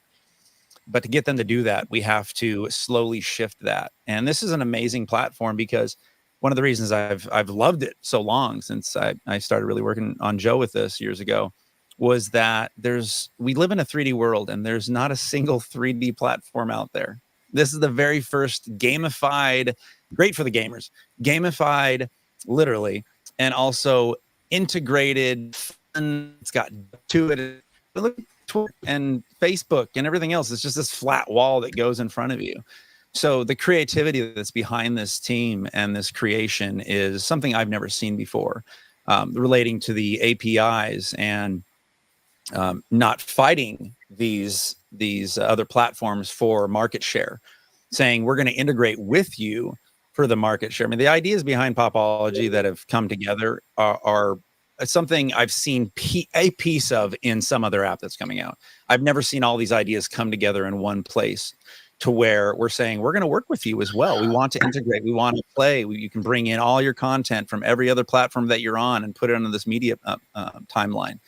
It's really groundbreaking once this actually hits beta and people actually are able to start playing with it. And not just media creators. It is mainly currently a media creation platform. And then even if you're not making media, just like on YouTube, you set up an account and then you can go and like and interact. And the cool thing that Joe kind of touched on, but even when you're not creating content and putting it out there to monetize it at whatever level and whatever commercials you decide to put in there, and then get the commercial code at the end to be able to get the tokens that you gain from watching your watch time. Even as somebody just liking a YouTube video, right? People are going to get paid with our time that we just spend watching and hanging out and commenting. So these companies haven't wanted to share enough. And one of the main points that I started with was one of the main reasons I'm involved in this and put my foot down a lot is I bring up all kinds of things in my research and I say, Joe, what are we going to do about this? What about this? How do we make sure that people are, the community notes and all the fact checkers, fake checkers, and all the stuff on Facebook that just seem, community standards. What standards? And we have to be clear with this stuff. And I will walk away personally. My integrity is unshakable. So I will walk away from anything if I see it going the wrong way. And I will be very loud about it as well, because people need to know when they're spying on you. People need to know when they're taking from you, they're selling your data, these things without your knowledge. The cool thing is, one of the things that Joe's talked about is, we'll just use Nike because people know that. Joe uses those names because people know those brands. So let's say you like Nike or Adidas. They contact you because they like some of your content. Well, you get to choose if you want to work with them or not. And then you get to choose the commercials you want to use from them, because they may have content that doesn't fit with your ideological interest in life. So it's very cool to be able to, be so integrated into a platform for once. Can I mention the data story? Is Can I ask a question? Yes, please. You guys, sounds really cool. My name's Alan Van. I'm a physician here. Love what you're doing. At the end of the day, I don't want any damn platform that's going to, how shall I say, hijack my morality, hijack my honesty, hijack my down to earthness. I don't want another facsimile of some sizzle that looks like Squirt, the drug Squirt, or anything else. I'm hearing great things from you. I'm hearing great things from your group. I'm not about anything but taking care of the forgotten here. I'm a doctor. I've been in this. There's only 1,000 of us doctors out here. We are not heard because the popular thing was safe and effective. And I wrote lyrics to a song that Michael Wisnu has seen. So I love what you're about. I love the nature that it's a take back thing from everybody telling you what should be popular, what you should be looking at, who's the prettiest girl, who's that most handsome boy. I get all that, but it has to have authenticity to it. So you could say you're playing the games, whatever you're saying, and I get you all, but you know, just like the other gentlemen say, if it's not, well, I'm saying it this way, if it's not authentic, and if it has mysteries of Moshiach or Messiah, no good. You cannot connect Messiah with humanism. There is no Messiah in my mind. Let me finish. So I love this idea. I'm about the heart. I'm about showing the truth and the sincerity. And that's what that's about. There is only one system we have, and that's the creator here. And I'm not religious here. So the reason I'm saying all this is, you know, they say when you sell a steak, it's got to have sizzle. I get you all going to be billionaires. God bless. At the end of the day, all the billionaires, wherever they come from, the WEF, the WHO, whoever it is, at the end of the day, you got to look at yourself in the mirror and say, were you truly honest in your soul and in your heart? And was it real and was it authentic? Because if it has a veneer like stupid Democrats and stupid Republicans, I was once a stupid Democrat. If it has a veneer, but it's a sizzle, then let's go with it. It's got to have core and depth and deepness to it. And I'm hearing that in your spiel with Popology.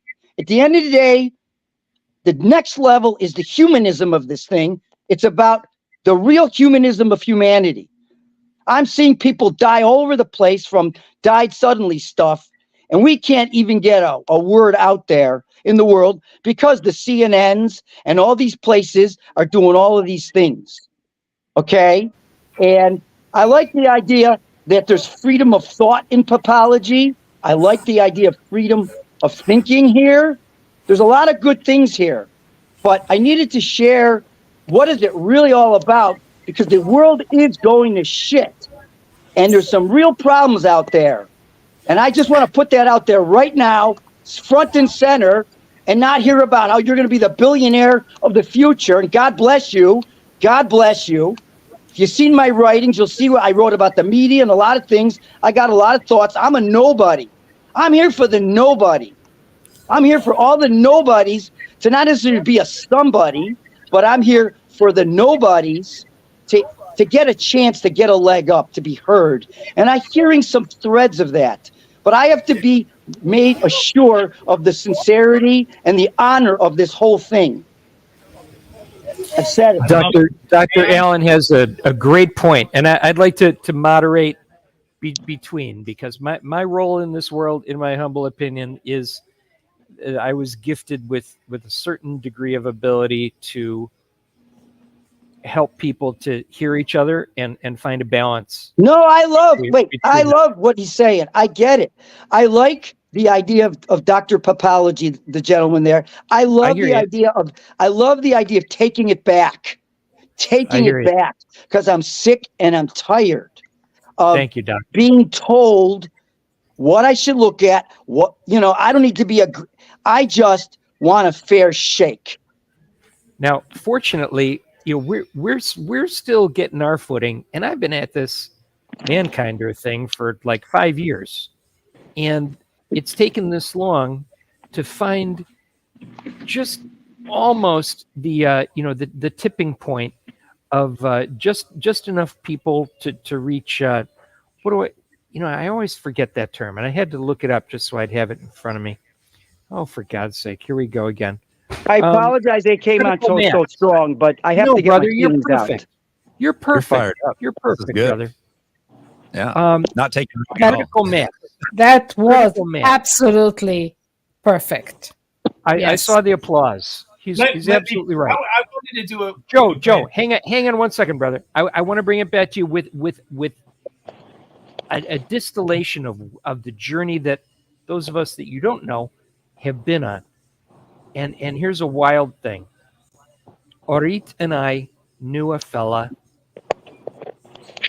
who was absolutely convinced that he was not just a Messiah, he was the Moshiach.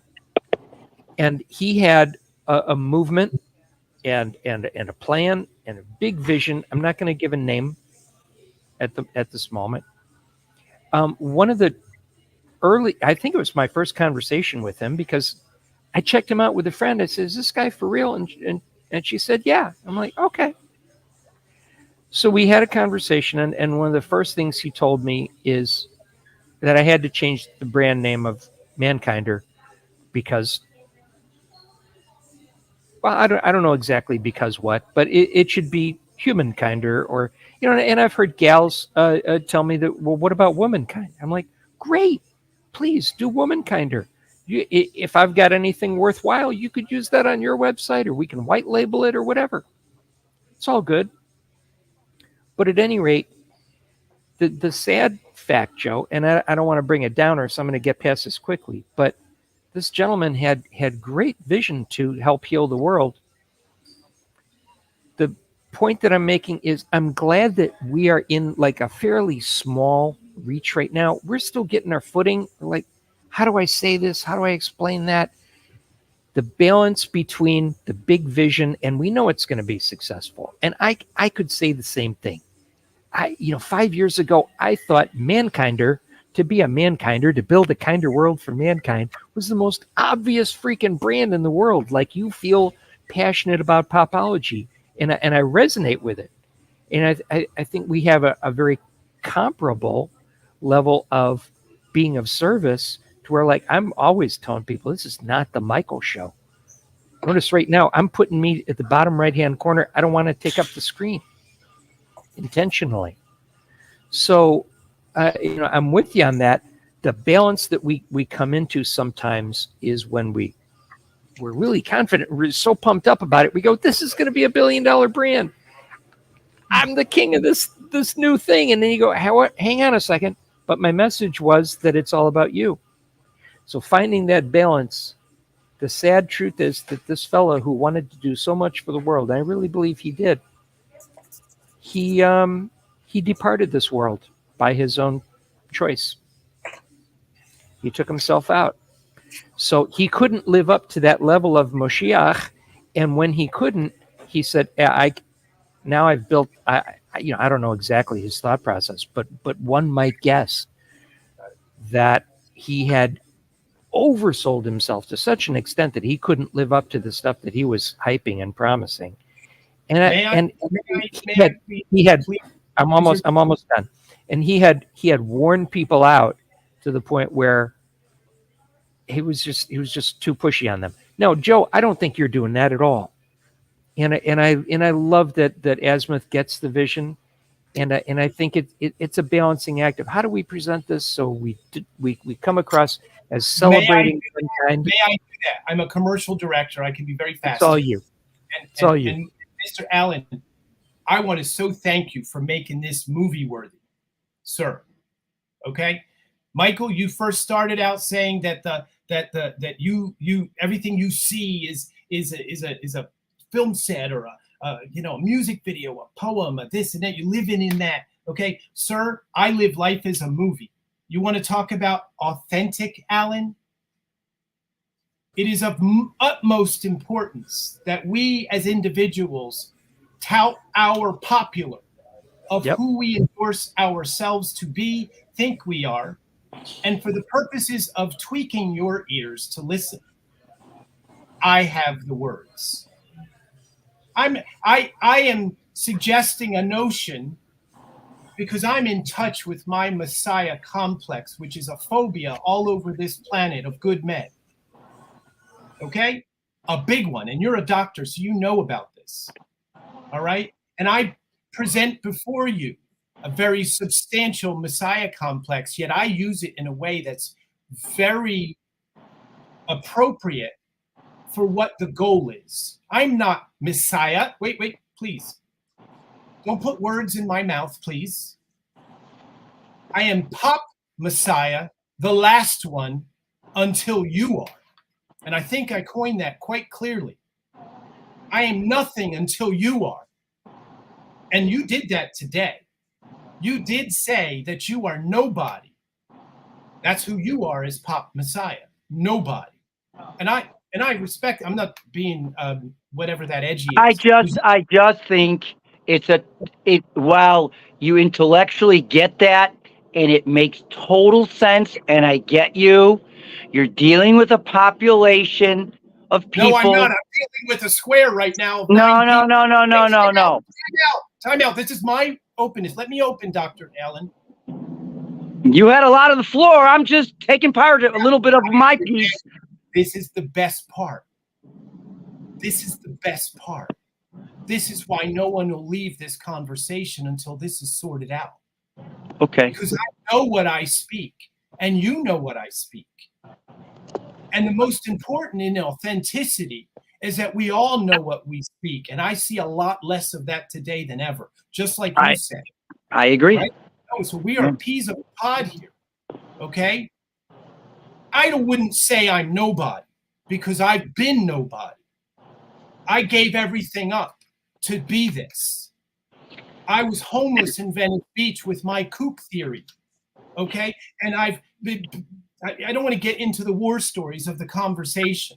I've earned this title and still don't have it, meaning I'm nothing until we have global inner peace, so to speak, because I'm automating technology, navigating ad agencies, directing billion-dollar empires, and dancing on their floors with the camera to boot. So that wait, hold on, please, because I understand the struggle, sir. I respect the Jesus is the Pop Messiah. And that's coming, I don't want to offend nobody here. He's the most popular Messiah we have ever known. Whether it's duplicated or rendered from Egyptian time, whatever, that's what's in my book. So he is my superhero. He is my I am, and my right to pronounce and create what the word I identify to create these in-depth conversations that go beyond technology and branding and personal popular bullshit, if you ask me. Okay, I am more in the lines of where Miss Orit is at, because I know it's bullshit. I manufacture the music videos that the kids swoon by. I manufactured the first, I'm not going to get into my credits. The conversation here is that I know what to do. I want to give you a little, go ahead. Little story. I don't have a politics anymore. I have a woman who's a dear friend of mine. And while it's not only what you think, which is valuable, which is going to make this work, it's what other people perceive. Now, hear me out. I feel your success, and I know you've been more successful monetarily than I'll ever see, and God bless. But I don't roll like that, and I really respect you. So this woman Molly, she really wanted to vote for Donald Trump. She really did, but the spin was to say how he suffered so much like Jesus. By the way, I'm Jewish, by the way. So I'm just saying. So it's not like this is like a Jesus. It's just, I'm just telling you what happened. She's a Christian. She's my dear friend, Molly. See. And she saw the news media spin him as the first of all, the suffering guy on the cross, Donald Trump, and the Prince of Peace. And this poor lady not poor, this wonderful lady really had nobody to vote for, and she really wanted Donald Trump. But the minute he didn't fight back and say, you can't compare me to a Jesus term. He didn't fight back. He just went with the spin. And she got so distraught. So my point is that the words, while I understand your words and what you mean, others, they're purists in their mind and they love God and Jesus and Hashem Adonai so much, they might not get it. That's all I'm saying. And so I love what you're about. I love the fight back. I just want this to be a perfect success for you with no glitches. I love that. And thank you. Guess what, guys and ladies? That's not possible. I'm human, right? Everything has a self-destruct button. Okay? So, and I say this with humor. I say this as a pop messiah, not the pop messiah, because I'm not one yet, right? Let's just anoint us all, okay? Because the conversation here is to identify past words, to not allow words to limit who we are as a capable species. Okay? Jesus told me that I can be him. I got permission in my heart, and it is speaking now. And I am not better than he, and I can't produce miracles except for you to consider that we all are. That's a miracle. Okay? And wait, hear me out, because we have the media to contend with. Guess what? Michael, you're getting ratings on this. This is going to work because of this conversation. All the other shit is bullshit. Wait till Madonna gets on this, and I'm going to tell her demon ass she needs to talk to us. I'm not kidding you. I get this. This is perfect. I get it. We're dealing with contentious conversations, easy, low-hanging fruit. This is the same as the Neo in the Matrix with whoever. That's who you are. That's who we all are every day when we leave our house or now on Zoom. Let's do this and make it fun. Let's live like life's a movie. Okay? I am authentic. I am the one for me. Who's going to do this the way I do it? It's my job. It's not your job. My job. I'm the one. I can say that. I'm the one for my wife. I have to kiss her and love her. I don't have to. I want to. I am the one. Be okay with saying that. That's the conversation here. It's not more complicated than that, except for a word that means anointed one. Well, what? It's human. If there's any element of hubris, or if you're fooling yourself, or any of us are fooling ourselves with the fact that we are connected to the Ruach HaKodesh, which is Hebrew for Holy Spirit, yes. Ruach HaKodesh, it's about glorifying humanity, humankinder, as you said, or mankind. Got a job by psychiatrist doctor to clear stuff up later. The idea here is we're trying to attract attention, information, and be the divine power structures we can be, and not break. I respect the ancients more than you. I said gematria. I mean, I know where I'm coming from here. So, I mean, just give this a shot of, maybe we got work to do. Maybe this is our safe space. If I'm not safe here, believe me. I mean, that's the conversation here. We're working stuff out, and I bring something powerful to the table and low-hanging fruit in technology. So the good news is, what we've seen in this pandemic, and I've learned the hard way with people I've trusted, and I feel safe here, is what the government and the WEF and the WHO has proposed to us, these bigger groups that are scary. So let me finish, is that Yes, I personally am sick and tired. I'm not responding to you. I'm talking about the world. No. Sleight of hand speech and smoke and mirrors conversation. And this is what the world has put to us. Yes. And if Popology could make it really real and just punch the veneer that we are all given, yeah, to me, it's more than Popology. It's I honor your name, but in my mind, it's deeper even than that. You're absolutely right. This Dr. Wait, I got to say this because this is the follow-up, and I just solved the problem for this level. Okay, you all know what we're up against on the big apex of the triangle. Okay, so I don't need to get into that. And guess what the best part is? It isn't about what I believe. It ain't about what y'all believe. It's about what they believe. And guess what they believe in? They believe in the demonic powers that rule us. That's what they believe. True facts. Okay? Wait. So my calculus, my strategy is to be the one. Okay? And if that takes this conversation and coaching and more, and maybe it's Azimuth, the one for the moment of that, it shifts. Okay? Jesus travels through all of us, or Messiah, Pop Messiah, not Messiah. I'm not taking a language. I'm taking from religion. I'm taking from language. It's our right. And so it's not about what I believe.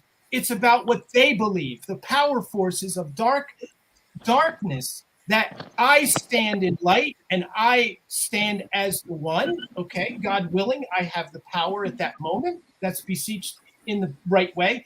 And be that opportunity. That's what this is about. It's not about what I believe or you believe. They want us to not believe that we're great and interesting. Okay? Exactly. That we are matched up to the powers of God, directly anointed to change the world in a word. I am the word. I am. Enough said. The idea here is that's it. That's what we all can rest on. That's the anyhow, that's what I'm saying. It's not about what I believe. About what they believe, and that's what you have to address for. Know thy audience. I think what's one of the things one of the things I was concerned about at the beginning of this, Michael was talking to us about, should he be involved in the Crestone event because of some of the sponsors' integrity.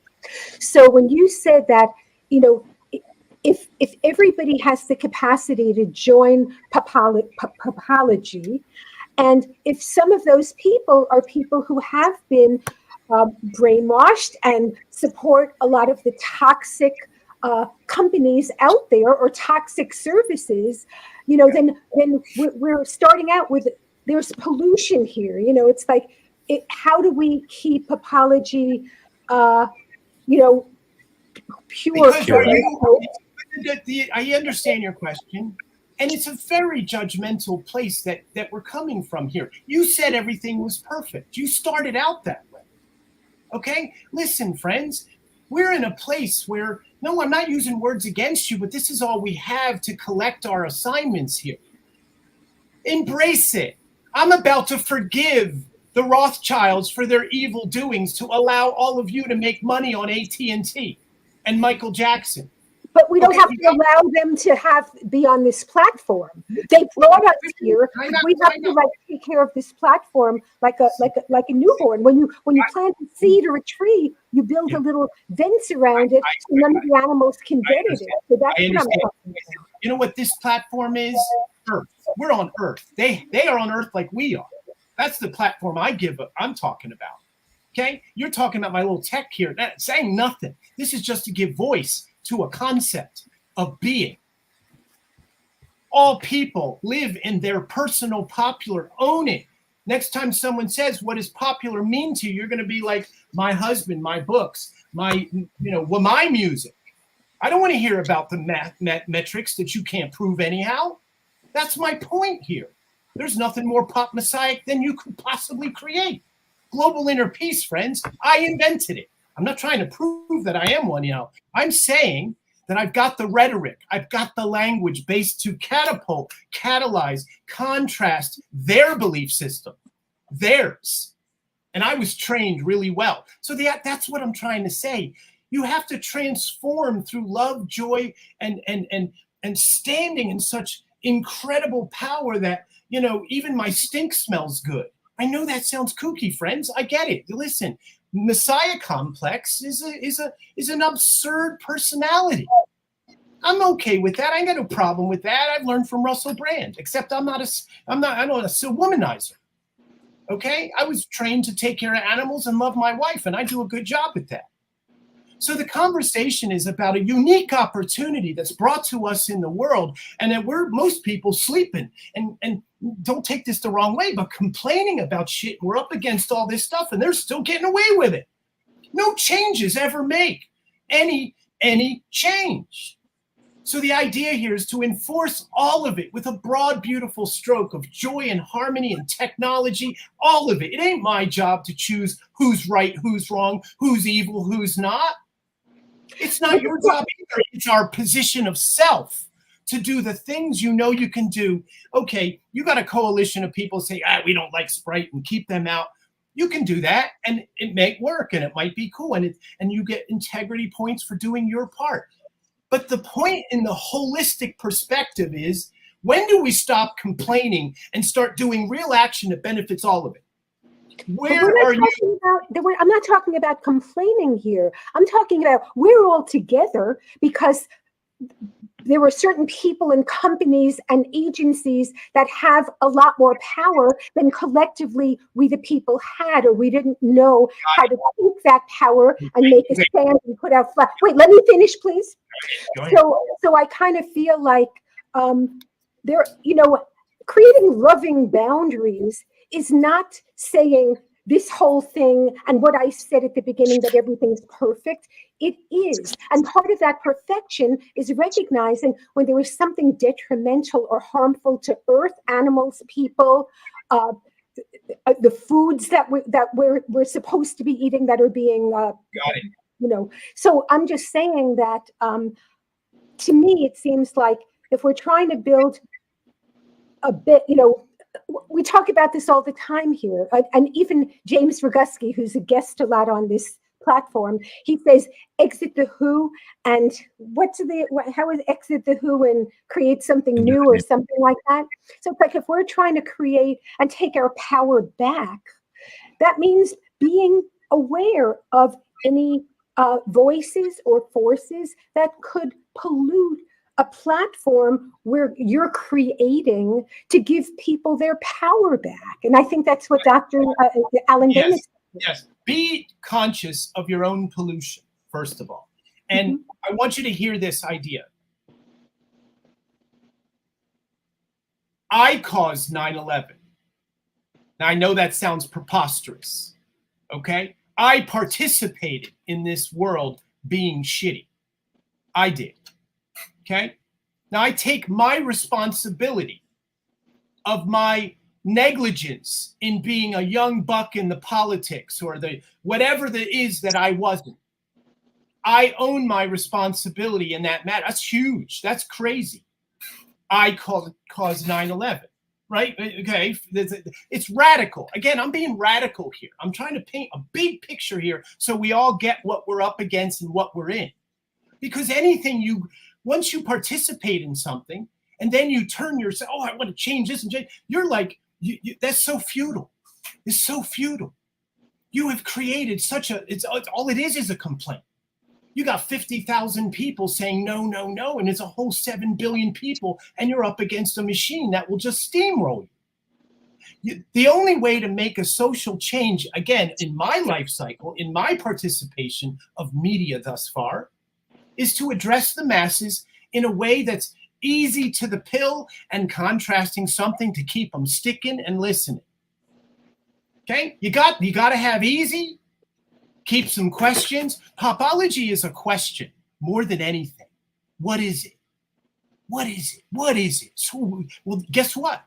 You don't even know what popular is, so you're going to be thinking for a while. I already got you. Now, they know this. The elites got this because I was created from them. I worked with the biggest and the best in the industry to shape who I am in the media department. You follow? So this is why I went through this whole change myself, deeming myself in this kooky title, self-appointed. But the real conversation is a language, creating new language. I'm not any better than anybody here. I just have a good gift of words. But the idea is we're creating a language to emancipate an opportunity to speak in a new way. It's not what a million preachers on the podium say, and a million conscious granola people say, and I don't mean this in any negative way. The language model is boring, tired, and you're turning people out to be thugs faster than you realize. Because they're like, I don't want to do that. I don't want to do that. Christians who are diabolical Christians in this way teach the children, and the children say, I don't want to do that. That's not fun. That's not cool. And that's not God.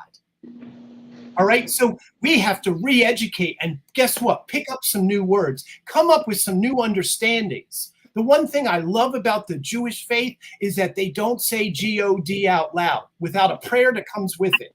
Okay, now that means they don't overuse love, they don't overuse trust, they don't overuse these words that we just throw away as nothing. Okay, so the conversation I say is, I caused 9/11, I participated in the way the world is. You participated in it as well because you've given away your popular since you were 10 or 11 years old in high school. You've been browbeat into thinking that if it's not sold in the top 10, it doesn't matter, and popular exists outside of you, not inside of you. But nobody's counted you, so why would you? Nobody said your popular matters, so why would you? Guess what? I'm like Barry Manilow. I write the music videos to make the young girls swoon in dance. And I realized that at a late 34 years old. I'm like, holy cow, my stuff actually matters. My popular, I brought that to the set. I created this. I told Leanne Rimes I wanted a spirit flying around because my mom died at the time. I created this stuff. That means it matters. Now you do the same thing. Doctor, you know your popular matters because you've healed people. Without your healing, they got no life. All right. So this is the conversation of the personal popular that is so underslung, so put in some drawer that's like about dumb blondes and stupid stuff. That's what we have to emancipate. That's low hanging fruit that can change the world by owning that and data chronicling that. That's what's going to change stuff. And this language is just to keep them there, just to get the elites to say, wait a minute, they got something going on. He's talking some way that's not normal. Joe, can I ask you a question? And I'm also going to preface with Alan, for sure, the idea of freedom of speech is paramount to me. If anybody knows how I talk on Facebook and anywhere I am, I do not mince words. I'm very straightforward. I blast the Who, which we're going to talk about in a second. So being able to make sure that there's no censorship that is unneeded, no fact checkers, freedom of speech, as long as people are not inciting hate and actually trying to hurt somebody intentionally. You can call somebody an asshole all you want. Do it, whatever. It ain't hurting nobody, right? But when you want to inflict harm upon somebody else, there's a very small level of freedom of speech that we have to watch out for, right? And to make sure that we have groups that actually look at this stuff and say, wait a second, that's nothing. They said kill. They said killed it. They didn't say kill, right? So don't block something that was nothing. So Joe, I want to ask you, because this may clear up a little bit as well, what are your thoughts of the Who? You know, that's a very powerful question. And it's a very double-edged sword one, too. I'll open this up with my most, one of our newest advisors, Dr. H. Gene Wright, the director of New York City, 5 boroughs, Department of Mental Health and Hygiene. He loves our platform. He wants to offer it in grade schools in New York. And we also see it as a mental wellness, social dis-ease organizer, where somebody who's got issues with pop culture, you know, or sees spaceships or something, and they ledger what they want and curate a podcast, and the doctor can diagnose and navigate with the sense of authority in their citizen journalism, their identification of culture. So that's the doctor who is now this week on his way to Germany to the WHO. Okay, so my personal conversation is very conflicting to that, same as your conversation, Azza, with Sprite. Okay, now we're getting in ranks I'm not comfortable with, right? But guess what? Same applies. Okay, I can't be afraid of that. He's going to get us in. And guess what? You're going to hear more of this, maybe with you guys there. The idea is that we have to create stage. We have to build this platform and allow the people to have the voice they've never had in the years we've ever been on this earth. And that's what's possible, because I at least am a Backstreet Boys director. If I can make them popular, we can do it for ourselves. So I want to say something. The idea of popology in my mind is interesting because you're taking the veneer, taking your name and trying to, like you said, or I'm going to say it, you're saying it, bring it back to the people. Because we do all feel very unheard. And that's even doctors are deplatformed. Nobody has free thinking in this American culture anymore. I think it's a veneer of democracy. I'm questioning whether or not we live in a democracy. So maybe I'm going to give you a shout out, maybe, if I could get where you're going with this. Popology, for lack of a better word, they use the word the elites, whatever that means.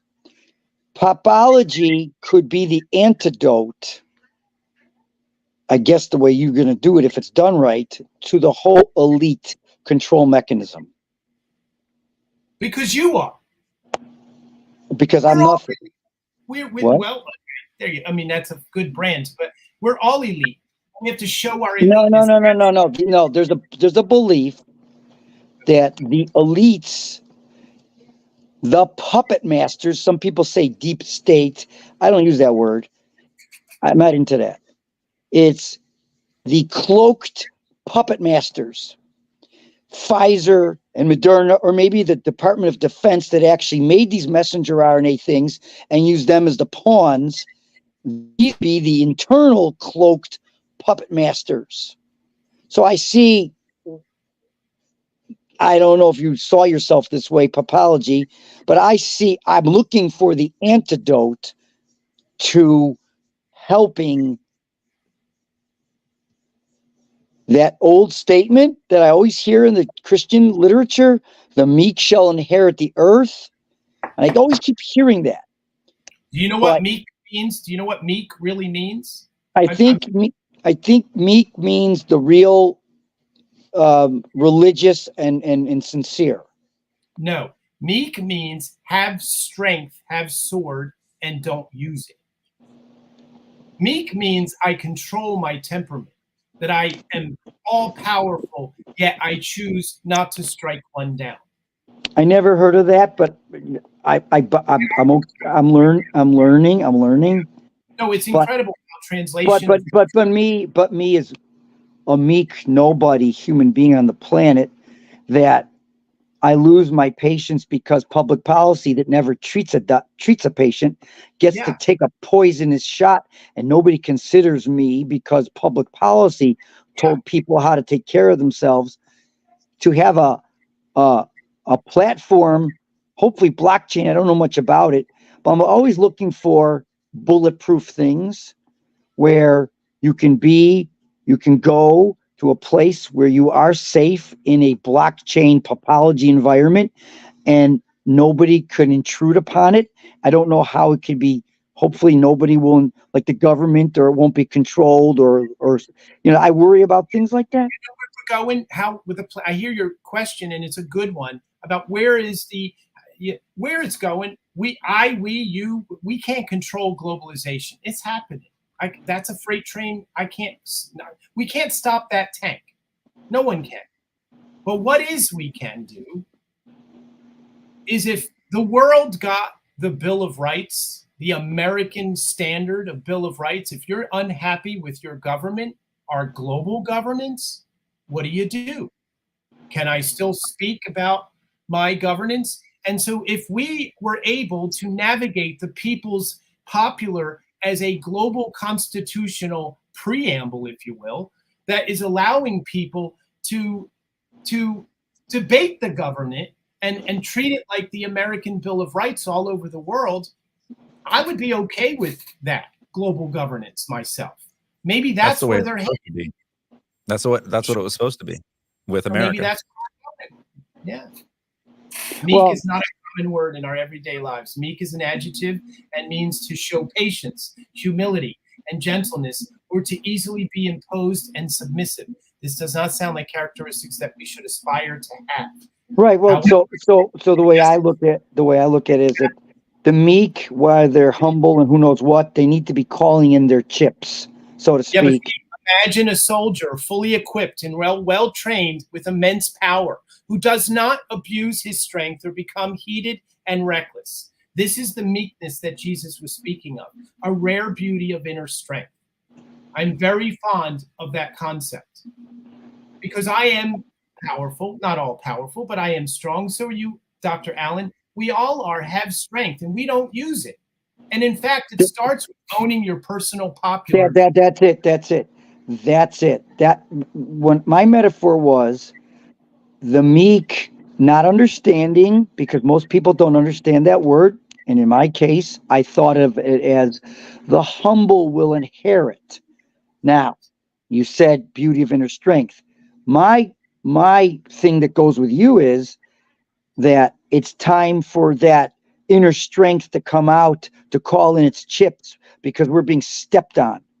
And I like the idea that Popology, or this idea, to me, I see it as an antidote maybe to the elite thing that's going on, because we need to take it back. If Popology is a way to take it back, to assert not my own personal power or whatever, but a way to be heard and to be allowed to be a free thinker, because this United States or the world is now not being allowed to be a free thinking nation. And I'm going to tell you something more scary. These shots are affecting the brain with the spike protein or whatever the hell this thing is, and it's tiring people out, and it's making people wimps.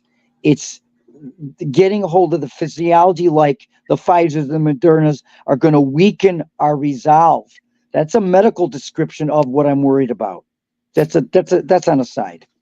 You know what, guys? If we had 10 minutes, I can show you the platform beta right now, and you decide. I mean, if we have that, if we have the bandwidth for it, I mean, I don't know. Yes, I've been trying to navigate the website. I'd love to help us. Okay. I'll share my screen.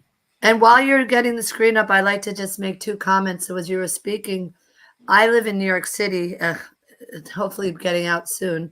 And I had frequented Occupy Wall Street down at the Zuccotti Park near the World Trade Center and all the stock exchange and everything. And their concept was Occupy Wall Street, right? And when you were talking about like infiltrating, how do you get our voice into these kind of, corporate greedy, identities, that concept kind of felt resonating with what you're saying, because it's like you're coming from the inside out, like you said. And so that feels like a bigger digital version of Zuccotti Park, Occupy Wall Street. And and then I had the question that I hope you get answered, because are there different, like I was looking at your site and there's different videos. Is there different groups of people? Do you choose your interests and all that? But you'll show us that now. So go ahead. One more thing. When I was in the courts and we were fighting for people to get ivermectin to save a life, and they kept fighting, and the opposing counsel said, well, it's experimental and it's not really approved. But we knew, the people knew that this was going to save lives, and it saved hundreds of thousands of lives across the globe, and it just gets to be drowned out. So when I say Popology or whatever to be an antidote, we have forces drowning out. And the biggest concept for me, when you say the Bill of Rights, sir, is, and I don't know that it's in the Bill of Rights, but to the right for self-determination and the right to fight for one's own life, and to think a court or a doctor or a narrative or a Pfizer is going to tell me how to fight, how I'm supposed to live. And that's what this was all about.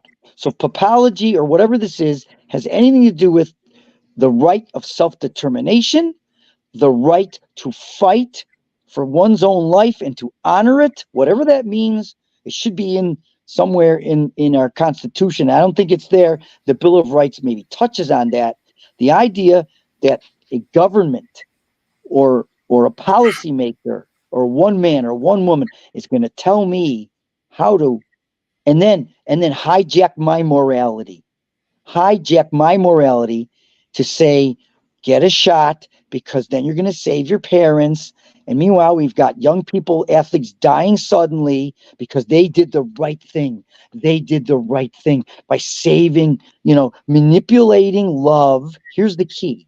This is what I was talking about. Manipulating love, manipulating morality, and when you talk about popular, let's talk about the word popular. That's made popular. That's mind control. So what is popular? To me, popular in a bad way, just talking out shit, popular in a bad way is telling you, well, it's popular. You should use, how dare you not want to take care of your parents? You should get a shot. So what I'm trying to say is popular is also being told what is right and what is wrong, when it's totally wrong against your own self-determination and life. I want that spirit. Whatever you're doing, I don't know what the hell you're doing, but whatever you're doing, I want that in it. Deal. You know how Justin Timberlake brings sexy back? We're going to bring popular back. Can I share my screen? Oh, and wait, before I show you this, I want to write this down, especially you, Dr. Allen, and look up on YouTube, Global Constitutional Preamble. Don't watch it now. Watch it later on. It's a poem I wrote. I presented it to the Lower Manhattan Development Corp many years ago, and it's an idea of a globalization preamble that sums up. I just want to say that. So let that in. But I'm going to show you. Can I share my screen and show you what this is? Okay, there we go. Share screen. Entire screen. I'm just going to go entire screen here. Entire screen, share. There we go. Let's see, share.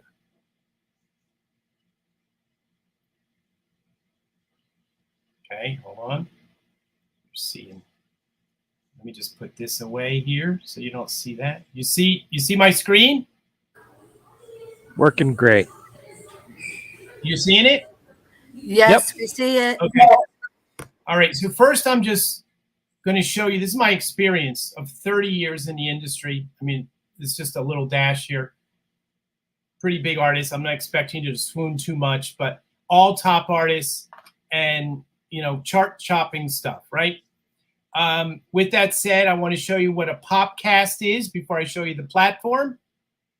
These are sample popcasts created by different people on different topics, right? So, if you're curating music videos, 1-minute lessons on diverse lessons on stuff, Girls on the Verge, any ideas, right? Curated streams from multiple, let's just go with cell biology, okay? So this is a URL, okay? This will be delivered on an OTT platform that basically promotes you and your voice with brands included, and more importantly, the media that you've curated. Well, we probably need to get the ingredients first. We need some chicken bones to give the broth that. Now, this is all curated from in our system. So it's essentially, if I go full screen, just so you see, it's like watching television, and all of your watchers, all your viewers will watch your podcast promoted by all the brands that are on this stream. So the streams push it out, Okay, this is all about cell biology, and this is like telemedicine. Only to get inside where time stands still. So I'm just first trying to show to you that what this is a curation of media streamed by anyone on our platform, whether it's Snoop Dogg or whether it's you. Okay, you got that concept there? And each one of these assets come from YouTube, Facebook, Vimeo, you name it. Okay, and you get that it can be full screen so anybody can watch curated information that's specifically designed for the audience that you speak to. Can I ask you a question about this? Go ahead. Okay, so I just want to understand. So you sign up for your group or whatever you would call it, and then you can you take us through like how we because I looked at your website and it was a little confusing. So got it. Well, I first wanted to show you a popcast. That's what I just showed. That was like a post on Popology is making a popcast. This thing here, believe it or not, this is an NFT where all the digital assets are ledgered to the blockchain with you as the author under fair use doctrine automated. I know that's a word salad for many of you, but are you familiar with a public access TV network? Yep. Anybody? Okay, so it's an automated idea of that, automated. So this is our platform here, okay? And this is a prototype. And it's, so I'm just gonna I'll do a sign up first. You just pop bubbles of what your interests are, right? This is telling us what you're liking: equestrian, swimming, consciousness, spirituality. You get the idea of wrestling. You get the point there. You're popping bubbles. It tells you what your interests are. If you didn't mean medicine, you can uncheck it, but why not? So then the next tab is learning about people. What kind of people are you interested in? Celebrities, of course. Again, this is just general information to collect the user information so that we know a bit about you. No different than signing up to Twitter or anything else in that capacity. You got that? So there's the people. You got that? And the only reason to pop in bubbles is to gamify it and to make it feel like something cool. So you also know those bubbles were all people? Yeah, they were. And all the ones that you just popped just showed up on the screen? All these, yeah. Simon Cowell, Kobe Bryant, all the bubbles I popped here, right? So again, this is called aggregation of information. So we are aggregating your interests, right? So we did people. Now the important part is brands. What brands are you interested in? Again, like a focus group, that's what this is, okay? So if you don't like any of these brands, you don't have to. If there's brands here you don't want, you just make a request and we bring them in. Got it? So can I ask you something? Yes. So I guess a concern coming up for me is this is like an amplification. It's like it's going into everybody's living room who've invited you in, and then them sharing all kinds of information with you that you have permission to amplify. My concern is, when you showed the cell biology, and just from some of the ingredient list and some of this stuff, I thought to myself, this can be an amplification of lies because, in the world in the medical world and in the pharmaceutical world and in so many things we're seeing on commercials now, there's so many things being said that are lies, and then people hear it over and over again, and they just kind of accept it as this is true, and then they have their preferences about brands or whatever. And so I know for me it's like I'm having it feels like what's an oxymoron. It's a contradiction, it's a paradox. We want to create this platform so we take power, and we're a strong force against the powers that have been overtaking us and shaping our lives in ways we don't like. So I have a concern about the amplification of brands and products and things that are harmful to us. And not everybody knows that things they're eating or things they're breathing or things they're doing harms them. So everybody's just kind of going. I know. I get your point. I get your point. But again, let's stick with Dr. Allen's point. This is about authenticity. You got powerful views, and keep them and share them. And if you're outnumbered by a bunch of people that are maybe not as smart as you or conscious of you, well, then maybe you got to make your message broader and stronger and brighter. I don't have a problem with that. I'm bright. I'm loud. You follow your point. The point you just made was, well, because other people are going to use it for dark reasons, I'm going to bail. That's your inactivity is the big reason we're in this predicament. Generation. I mean, not you personally, but that's the problem. See, in other words, are you the arbiter of whether Behance is a good platform or whether Vimeo is a good platform? Or are you are for your own purposes, but not for everybody else? Coca-Cola. We're inviting, but there are so many the companies, the agencies, the people who already have so much power. There's already such an imbalance of power, and us in our wonderful kind of like, well, we don't want to censor, we want democracy. We'll invite everybody in. But if we're inviting in platforms and companies and products that have already done so much damage, do I want to invite Monsanto in the name of free speech and democracy? No, I do not. Let me answer your question. Then you don't pick any brands. If any of these brands speak to you, maybe the platform's not for you, but maybe there will be. Maybe the Azimuth is going to pick some holistic brands that speak to you. Listen. Go ahead, Dan. Go ahead. Somebody wants to say something. Oh yeah, Joe. I was also going to say that for Joyce, we're already on Facebook. We're already on YouTube. So we already use these monsters that are horrible for the world and our people, right? So we're all hypocrites already. We are a part of the problem. And it's not that because I'm not. If Joe goes, hey, I went and talked to Monsanto today and I invited him in, I'm going to be like, well, I guess I can't be involved. He's not going to go out and look for these crap companies and say, hey, you want to invest in this? It's a matter of if they want to set up a channel, Popology is not going to stop them from setting up a channel, right?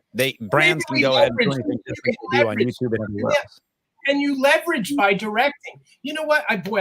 We're still in discussion. Do you know that I directed Fidelity Investments to make a plan for low-income students to invest at an early age based on a concept of a commercial? Do you know that we as the men or women directing concepts, we direct these corporations? Maybe participate and not evacuate. That's the big deal here, guys. There is a hypocrisy in the conversations here, right? So this is where we're ultimately fighting the concept of your personal popular, which happens to be the collective of this group tonight. That's great. Bring it on. Make it work.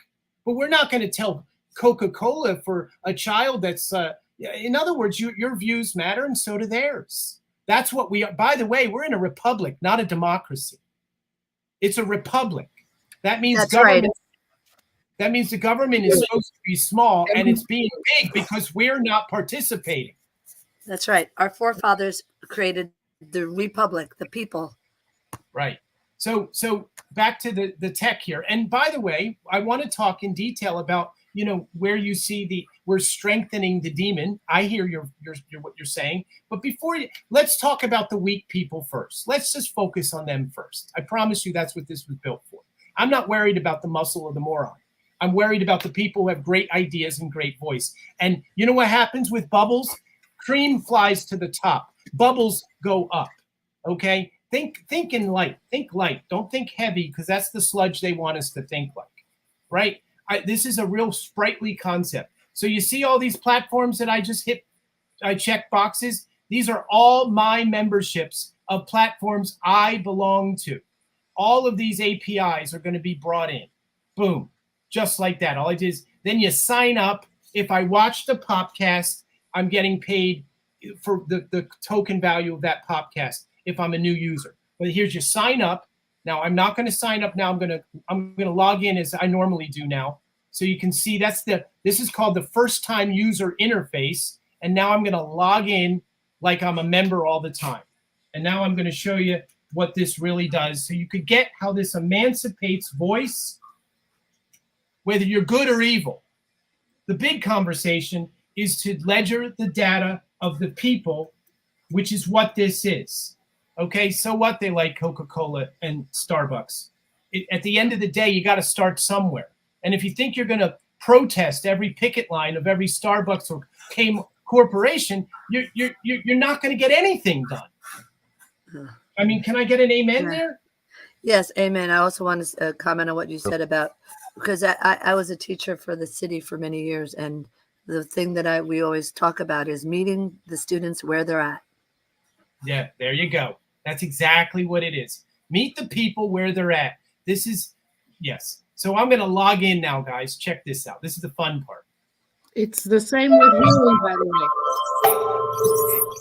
So these dashboards you can change. You know, I just go for my 90s space pop because, you know, that's my popular. Welcome to Popology. So you see this ball in the center that's spinning around here? Yes. Okay. So anything that's white means that I brought in, this is the meta search engine. So all these platforms are brought in already. Facebook, I'm going to say, how many tiles do I want Popology to populate in the sphere? The meta search engine, how many video tiles I'm going to bring in?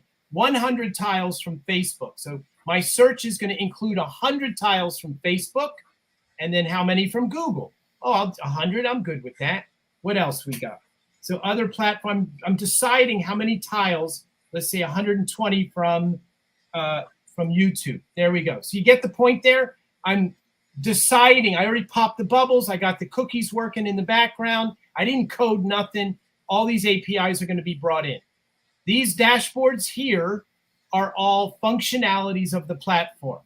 This is basically just your interface of your, you know, who you are, your bio, the basic stuff that you get on every platform. These are your privacy settings.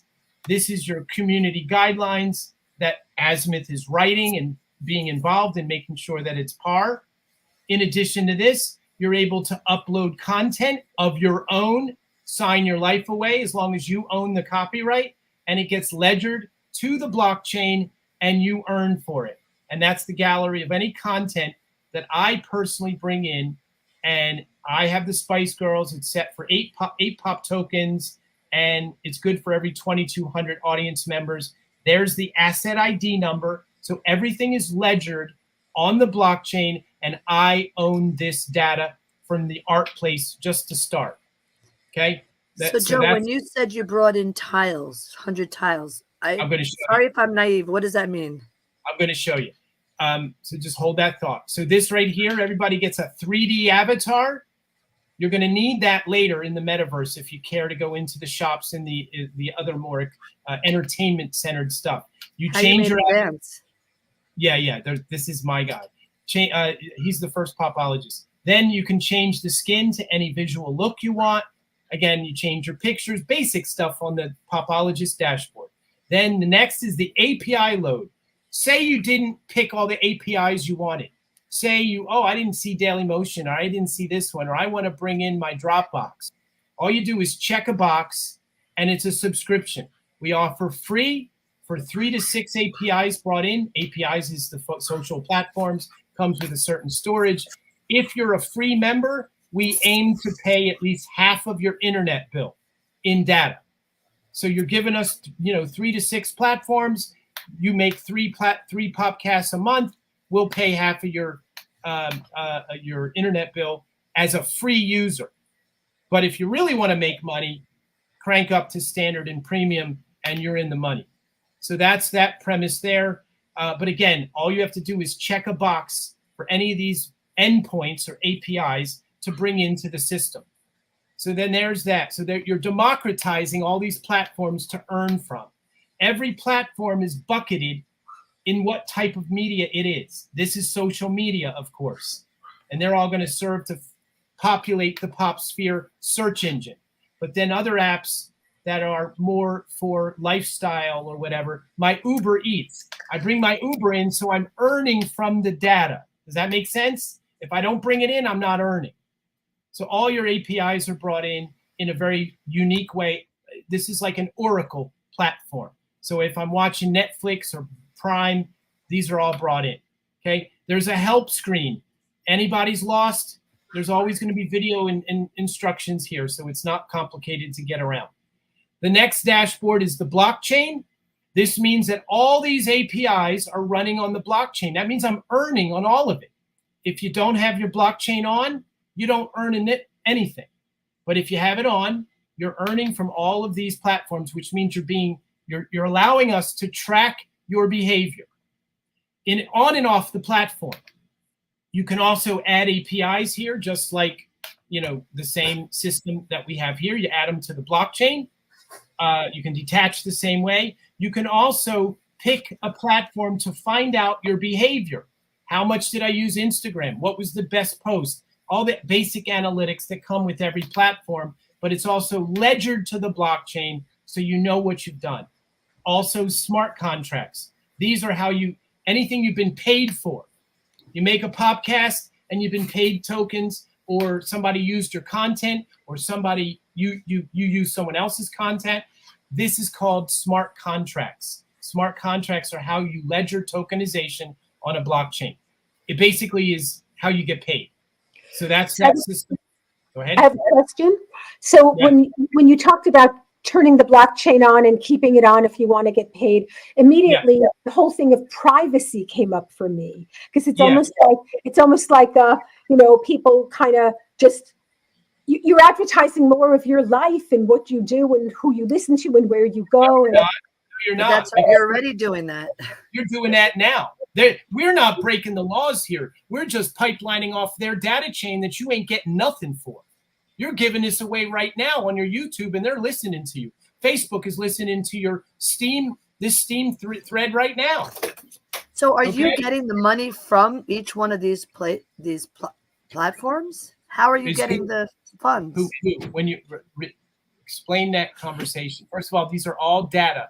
Every bit of data comes through here on these platforms, and each one of these platforms earns $2,000 per year per user in their earnings for your data. Are you getting any of that? So we're charging about $1,000, and you get about $500 in tokenization rewards. Okay, so we're splitting that data with you, plus you'll get able to earn on our platform. Anybody else giving you anything? No. Plus you get access to the data to know if you're racist or not. What I'm asking about your funding is, I just don't understand it. I'm asking, like, if you're giving people, you're paying people as opposed to them taking and not giving us anything. Where are you dipping into that pool of those funds? Where's that coming from? How are we making money? Popology? Yeah. Okay, Popology, like I said, we're brokering your data. We're getting paid for data as well as you. By who? But your data is getting sold to the platforms and companies you care about. He showed it on the screen a few minutes ago. There's either a free membership or a $14.95. No, I saw that, but hear me out. Hey guys, you know what's funny? When you go to a festival and it's sponsored by whoever it's sponsored by, somebody had to pay for that, right? Some sponsor had to pay to put their logos everywhere to make sure that the festival could go on, right? Right? Yes. Okay, so your data is being sponsored to be merchandised because it's valuable. And there's a value to that data, and we're allowing you the ability to pick what brands you give a shit about so that you can earn from the companies you care about. So basically you're selling this data to these companies and we're getting a share of it. Well, basically we are. You're part of the blockchain. You're part of the community. This is like the original conversation of this is your land. We're merchandising it because you don't take it personal. You don't know the first thing to do with data. We're trying to educate you. This is a media literacy enterprise to teach people the value of your popular, the value of your choices, the value of your curation, your selection, your decisions to say you're unempowered and maybe nobody. or everybody. Where do you do that teaching on this site? Well, I'm doing it right now. No, I mean, but we're having a special thing with you. I'm coming on the site. Yeah, right. Well, again, children are very quick learners in gamification. This is a video game for kids. They pick up on this fast. What we're doing is cutting through the jade right now. You guys have been trained and programmed in a very specific way. That is, you've never heard language like this before. You've never heard liberation in technology like this before because it's paired with fair use doctrine and digital rights and branding. And these are taboos in most of the world. This is why I speak tongue, because I'm only teaching you what's possible for MTV and VH1 and a cable access network that you never knew the inner workings of. We're going to erase poverty on this system. So I digress here because I want you to see the full throttle here. I haven't gotten to the commercial part here that's going to pay you to pick brands that you care about, the ones you picked earlier.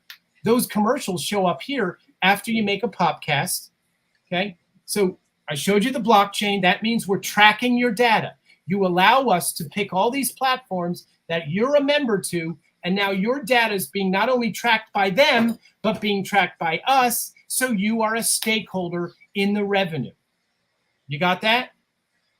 Mm-hmm. Right? Has anyone got a social problem with that?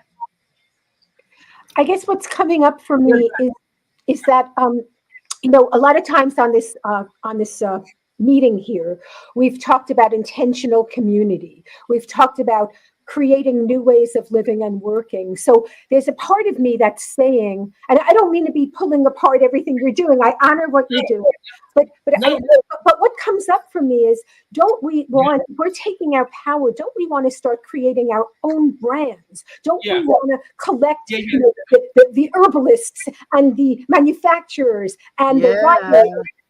So we're creating our own. So hold on a second. Hear me out. The big part of this is about listening. And I don't mean to be, crass here. The thing you said is we always talk. This is an act of action. This is doing. This is doing a broader stroke, paintbrush, more than. I want you to really get this. Before you pick it apart, try to understand it first. Try to understand that this is a basic, you know what this is? This is called decentralized television. Television has been around for 60, 70, 80 years, and everybody understands it. Well, now we're teaching you how to curate and earn from it. Okay, let's just start with that before we decide, because all the branding stuff you talked about, create your own brands and all, that's exactly what this empowers. But try to get the formula first that's been patented in the USPTO in social media. You know how hard it is to patent something today in the USPTO, let alone for social media? So just give it a chance for a minute. I know I'm throwing a lot of tech and a lot of branding talk and a lot of upbeat corporate stuff that might be a little bit scathy for you guys, but just give it a chance for a minute, okay? So there's the blockchain. There's your wallet. Every 24 hours, we give you 100 tokens, use them or lose them. That's like if your mom went to the casino back in the day and she got a bucket full of quarters and she was able to play and use the system. Well, that's what we give you. It's easy to earn. These coins are valuable. This in-app token stays inside the platform, and this shiny gold one is able to be transferred into Visa cards, Visa rewards, Visa, and was it Visa? And there's another company we paired with, and you can also trade it for cash off platform. Copy that? So this has a value with affiliate partners. You with me? We have to keep the coin inside the app as a reward system. Therefore, it's not in trouble with the SEC. So it's not, up for securities frauds and stuff like that. But there's a trade velocity between these two coins. So this is the coin you earn. This is the coin you trade so that you can go buy groceries. So there's that. Then, the basic send receives. This is your Popcast vault for any projects you're working on. If it's published, it's got commercials in it already. And if it's unpublished, it means that it has commercials that you can still you can still finish it, if that makes sense. Meaning it's your project thing. there we go. So these projects mean I can still go back and change them if I want to. So, and then there's a lifter here so I can shorten videos and shape each media clip if I want to. You pay tokens for that.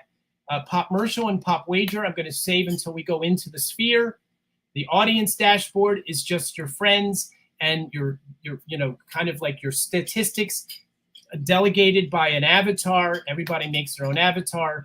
You get the gamification premise there. Invite, block, report, just like anything else. And most importantly, your Pop Lounge. Okay? Now what this means...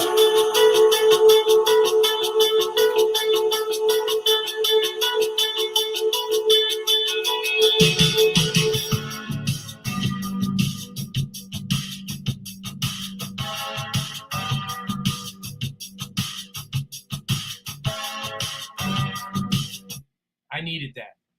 So you see this, all these other APIs here, guys, Uber, Etsy, Geek Squad. These are all my platforms that don't require searching for video. And I can use them. And you see this 8 million megabytes right here? That's what I've earned so far. You guys there? Yes. Hello? Yep. Yes. Yes. When you say you earned 8 million gigabytes? Yeah. Megabytes. That means that all my usage for this quarter, whether I sent an email, whether I watched a movie, whether I, whatever web behaviors I've created, all the tracking, if I ordered an Etsy, I'm earning in the data right there. So it's tracking your data and you're earning megabytes for coins, right? And so here you are, the platforms are all connected right here. So if I want to watch other podcasts, I just literally switch the button there. That's for other people on the system. And more importantly, if I want to order and watch on Amazon, I'm just literally able to use all of my platforms in a way that I'm earning on or off the platform, collecting the data. Now let's make a podcast so you can see what the big thing is. Do you know what an oracle is? Has you guys ever heard of this? An oracle platform, a hub, a super app? Probably not. Explain. Welcome to Popology. Not in this context. All right, you got it. So here we go. Now we're going to go into the meta search engine. Put your 3D glasses on. Get ready. Ready? This is exciting, I think. Please allow all social media continents to populate the PopSphere workspace. Okay, so there's 12 platforms brought in here. Facebook, Instagram, YouTube, Yandex, Google. Okay, this is called a meta search engine, except all meta search engines, you can't control the menu. Right there is all the menus of what we brought in. There is no such thing as a meta search engine that allows you to control the menu of where you want to search from. You got that? Hello, guys? Yeah. Okay. Got it. Okay. Now, I want you to get the bigness here because Google versus Yandex versus Bing are arch enemies, right? Right? Okay. Mm-hmm. Okay. Daily Motion versus YouTube versus Vimeo are arch enemies. Somebody give me something to search for. Rumble. Who? Rumble. Now, and make it a noun because Rambo's not going to show up everywhere. No, Rumble or BitChute. She's talking about alternative video. Rumble and BitChute and yeah. And the reason is that all the companies that I see here are companies that I do not want to support. I didn't ask you that. These are mine. These are what my popular is. No, but she's asking you if you have Rumble. Yeah, we have 50 APIs, yes, but I didn't bring it in. That's not the point here. This is a business model, a prototype. Guys, try to think in a business capacity of a broad audience here. Think about, just give me a topic. Give me a topic of contention. Like refreshing. Andy. What is it? Go. What? Say that again. Psilocybin. There's I a said knock. candy. Psilocybin. Yeah, candy. Candy? Yeah. Psilocybin. I like candy better. Enjoy these Well, you're not population popular brands either. while the pop sphere populates the content you I'm requested. not here to solve the world's issues here. Just get the So it's concept. another first. day. Yeah, Okay. that's what most people think. Now these are But in commercials business, it's never that are just asking another you day. to pick them for Every their day is podcast. a day. There's the day your store Okay. has its biggest Tolerate sale, the Comcast day because you I have a like make or break presentation, and the day your team operates from across the country. But there's also the day you never see coming. The day when nothing goes right. Now the sphere is See, populating that's the thing. in the background. You never know what the day might bring. So whether you do business on Wall Street or Main Street, you have to be ready.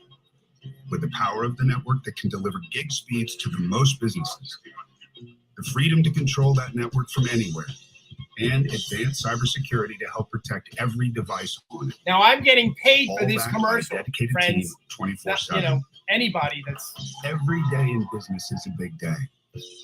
We'll keep you ready for what's next. Comcast Business, powering possibility. Ladies and gentlemen, our takeover of General Motors is complete. Dr. Abel, we can now use GM's Ultium platform to power our whole operation. Now we can reduce tailpipe emissions. I'm sorry, am I no longer Dr. Evil? I'm Dr. Good now? I didn't get the meme. Climate change is arguably the #1 threat to the world now. Dr. Abel, you are now the #2 threat to the world. I refuse to be number two. We have to help the planet. Oh, please, cheer. For my son. Your son? I shall name him Baby Me. No, his name is Kyle. Oh! You must help save the world first. Then you can take over the world. Okay, Frau, how about you let me do the business, all right? Hold on, I've got it. I will help save the world first, then take over the world. She literally just said that. Scott, you just don't get it, do you? What? What don't I get? You don't get it. Oh, we're right back. And you're never gonna get it. You can't draw me into these little... You act like a child. There it is. You don't I get am it. an adult. You can't push my buttons anymore. Oh, we'll reduce our carbon footprint. Whatever. Okay, let's go. We're going all or nothing. Everybody in! Not you, Scott. One day you're gonna run the company, baby me.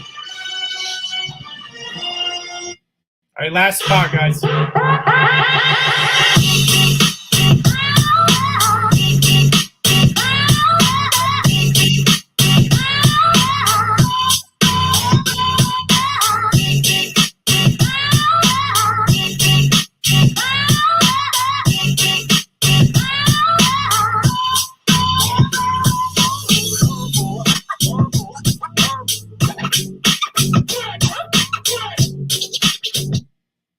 Okay. So what that was, guys, is really just a way to buy time while this populates. There's only one server operating the population of this entire ball. It's a little slow, the network right now, but the idea is that we're shopping for candy cross-platform, and all of these APIs are populating with content related to candy. You got that? So I'm going to zoom in. This is Daily Motion. And you zoom in and I'm like, oh, cool. What am I looking for? And you pull something that you're kind of interested in. I'm going to pick this one with an instrument. Now, what you see that yellow ball that shows up when you pull a piece of content? Yeah. Right? That's a pop token. So the user is paying a token from their wallet to put in the timeline. And I've just ledgered that piece of media on the timeline. And all I do is if I make sure I like it, I'm literally just see that little green play button right there, right in the front. Yep. I'm just going to hit play, make sure I like it, make sure it fits the bill of what the popcast I'm seeking to curate, the story I'm seeking to create. This could be my own content. This could be someone else's. It basically depends on whatever that is.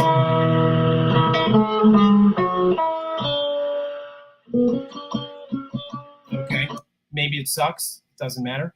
I'm just picking content here. So here's another piece from, what I'm showing you here is that the content is being curated from multiple platforms. Okay, so we've got Daily Motion. I've got another one now from YouTube. So has anyone seen a player, a media player, with multiple assets from multiple platforms played through one player? Have you ever seen that? No. It doesn't exist. But through safeguarding our platforms, we've done that. Okay, so because all the digital rights are safe in this ecosystem that gets published, like I showed you earlier. So you're curating content, drag and dropping, you're paying tokens, there's TikTok's populating now, and you're just dragging and dropping content that you're interested in to build the story that you're trying to search for. Does that just make sense right there? Imagine this was about COVID results. Imagine this was about holistic medicine choices. Again, I'm talking to you guys in your audience. So it's your curation. It ain't up to us. This is up to you. So when you debate about whether this is given power to the demons or not, is it given power to the good people? That's the point here, not whether bad people are going to use it. You follow? Where are you going to start if all we do is complain that good people are the bad people are encroaching on the good people's stuff?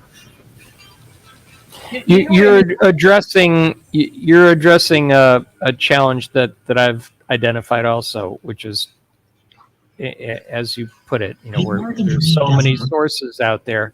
How can we bring them through one funnel? Yeah, well, and the first step is get out of the first step.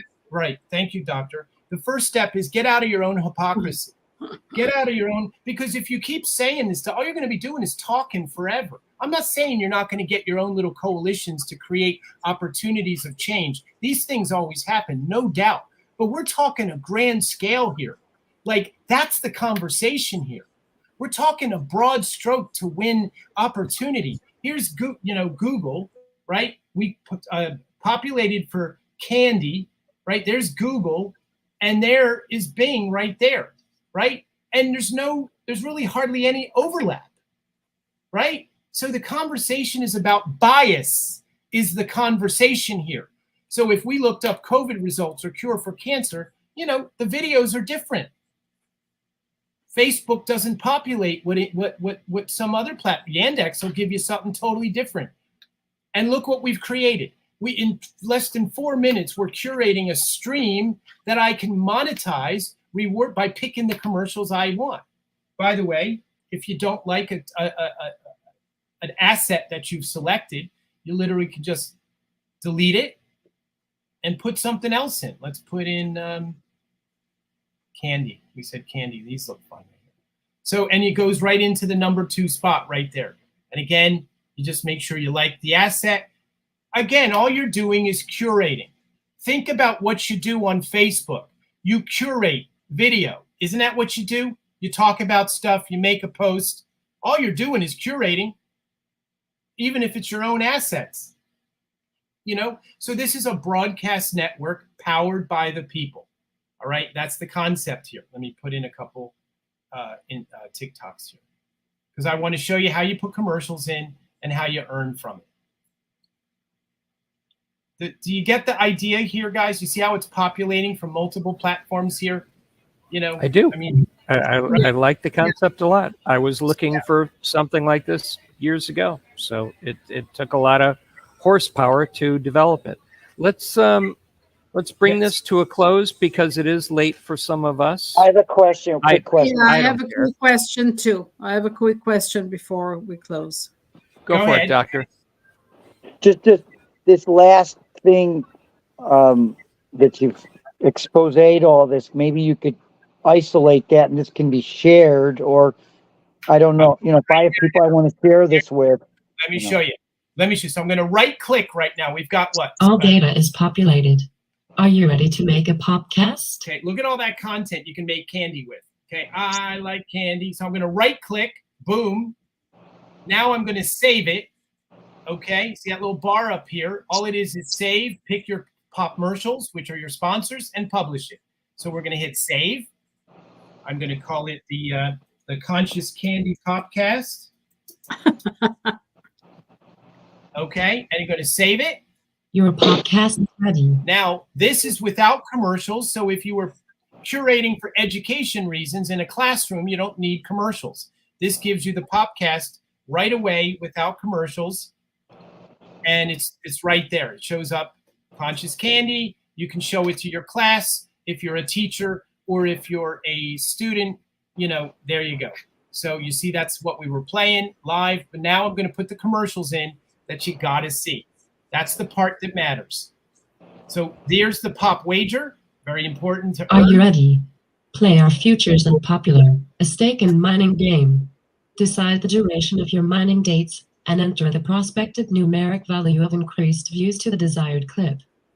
Now it's time to wager the future views of any media clip already selected in your podcast. Smash the pop token button to stake the desired coins from your pop wallet. Press confirm to generate your smart contract. Good luck. So real quick, any one of the videos in your podcast, you can do it to each video. These pop metrics show up that tells you how long it's been on, how many views it's got, and you can guess how many views it's going to get within a certain amount of time. You put some coins against it to earn more.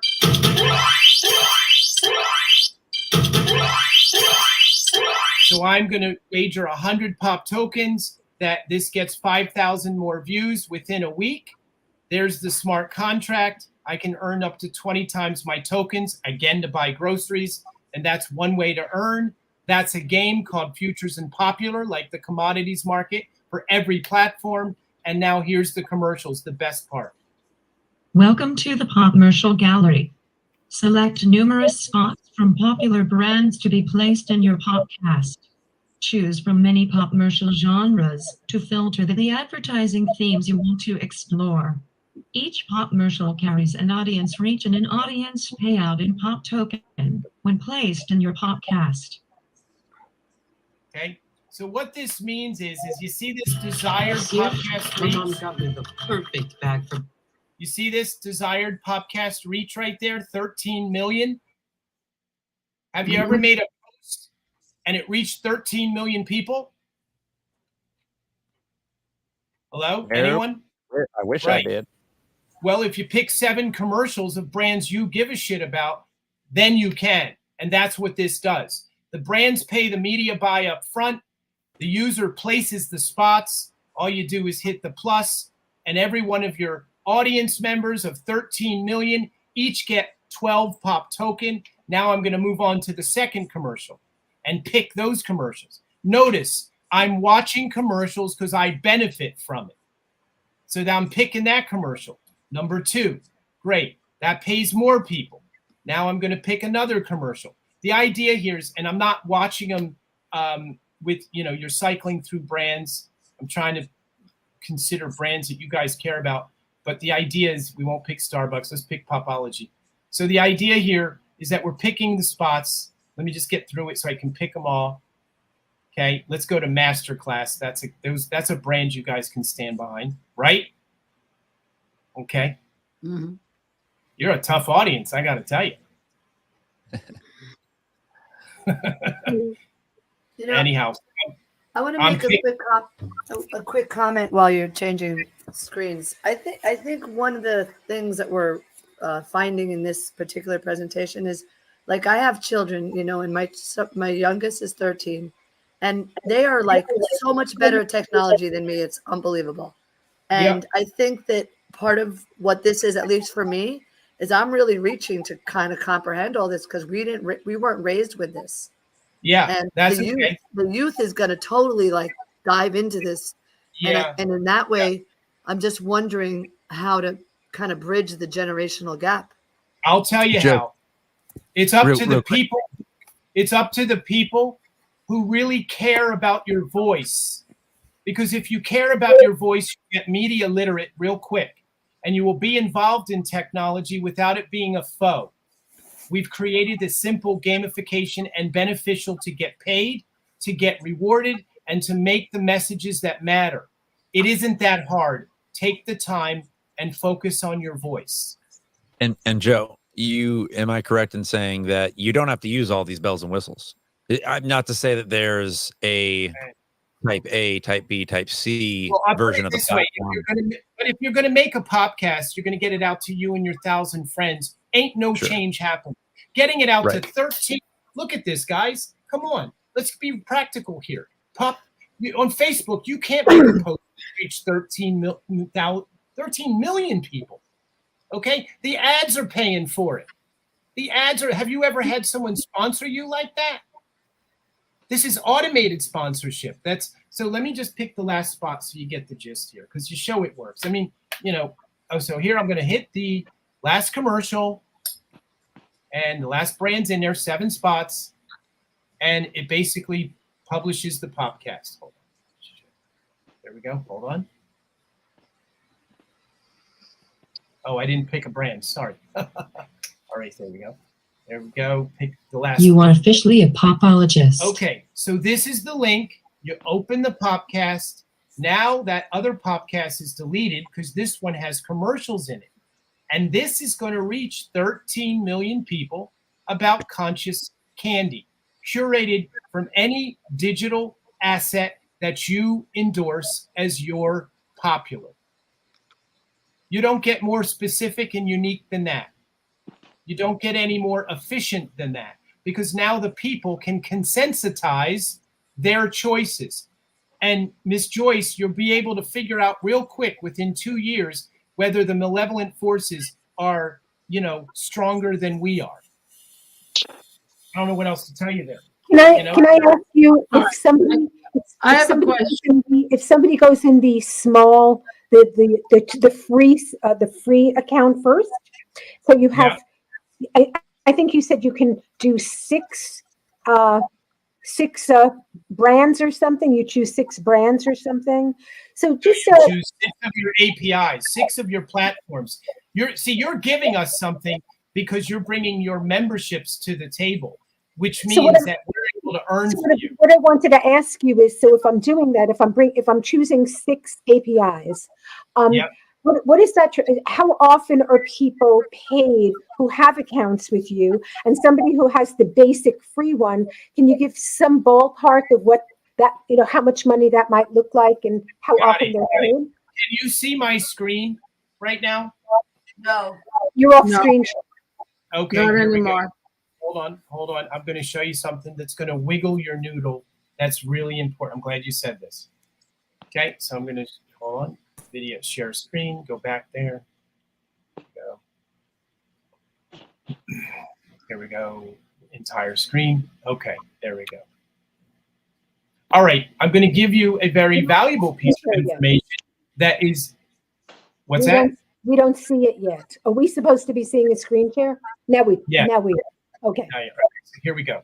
So what I'm going to show you is something called the data.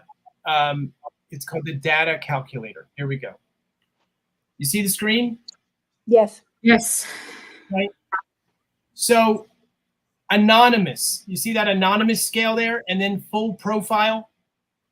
Yes. Right. Anonymous means somebody doesn't have their privacies. You have your privacy set completely anonymous.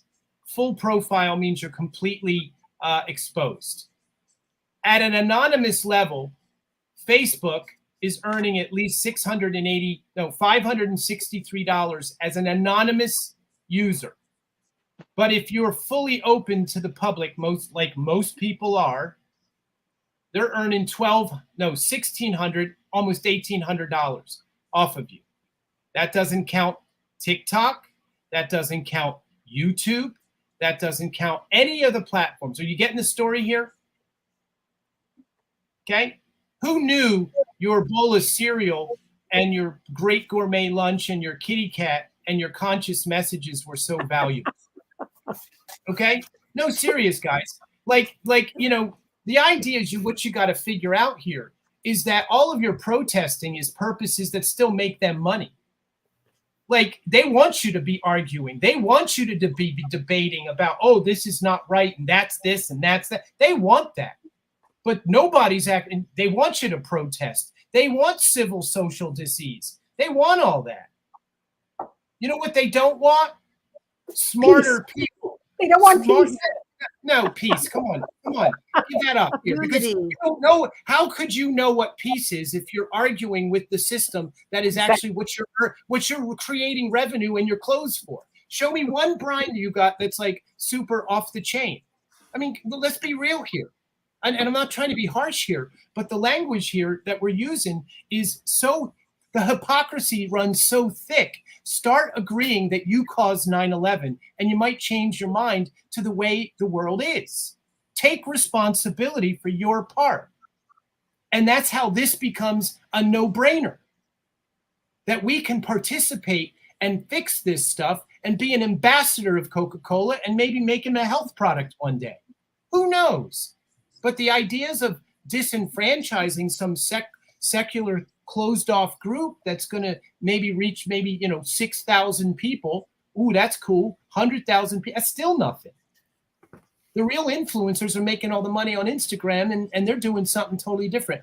In other words, I don't want to be negative here. I want you to see that through technology embracing, we've got a movement here that's far grander than just where the methodologies have been for a long time. Popology is government, religion, science, choice, fashion, culinary, food, everything. Embrace it. Work it. Create a podcast that creates a format that reaches 13 million people of your voice for picking 7 brands that you like. Can't you handle that? Yeah. Listen, I'm not, I know my tone isn't exactly pleasant, but I have to say that the information I seek you guys to be excited about is met with so much pushback. That there's always going to be controversy. No, but not this. Yeah. This pushback is basis of you not knowing. Sure. It's not fair to push back on stuff you don't know. Joe, may I make a suggestion? Depends. Next time you make a presentation for a group like us, maybe use different brands that we can align with. I understand your point. That's my popular. It's my popular orbit. My popular. I know. I understand that, but I loved everything you said until you started the presentation, and all those icons that I saw made me want to puke. Well, then that's even better. I did you a service. That I'm allowing you to integrate with thyself. You have been isolated, and you know what? Work your popular, because mine's going to work. And I'm inviting you to use my platform that is highly commercial to get your beautifully conscious message out there more than anybody ever has, and not be vetoed for it, and not be spot checked for anything else. I'm giving you the stage. So I challenge you to not critique my popular, because that's what we're riding on. Yeah, and our challenge is to bring our people together and say, hey guys, let's unite and find what our common values are, and let's use platforms that are welcoming and use them well. This is like an online intentional community. This could be an online intentional community. Yeah. It can be whatever we want it to be. It truly can. You know why the kids are so sexually diseased with their bodies? You want to know the real reason? You can blame Tide for that. Wow, Tide cleans better clothes more than anybody, and we have to buy it, right? Well, guess what? They're so branded that the kids think, I got no control. I got no dancing and tap dancing. Fred Astaire was done, and this was done, and that was done. The only thing I got control on anymore is my body, because my mom and dad aren't paying attention to me because they're working too hard. So I'm going to use my body because I got them over a barrel there. So meanwhile, the kids use their brand of I am the other sex to really rack attention. Okay? Because they don't understand brand, nor do we. Okay? Everything is a social construct except biology. Okay, and biology is too, for the acceptance of what we're dealing with. We need to embrace brand. You need to embrace what it is, what it should be, and I guess what, you know, we can do this in a way that's so powerful and graceful, and it's good that it's a little uncomfortable to you because you're getting an information that isn't really. They should have told you this in high school. It could have told me. I learned. I couldn't believe when I learned the way the system is.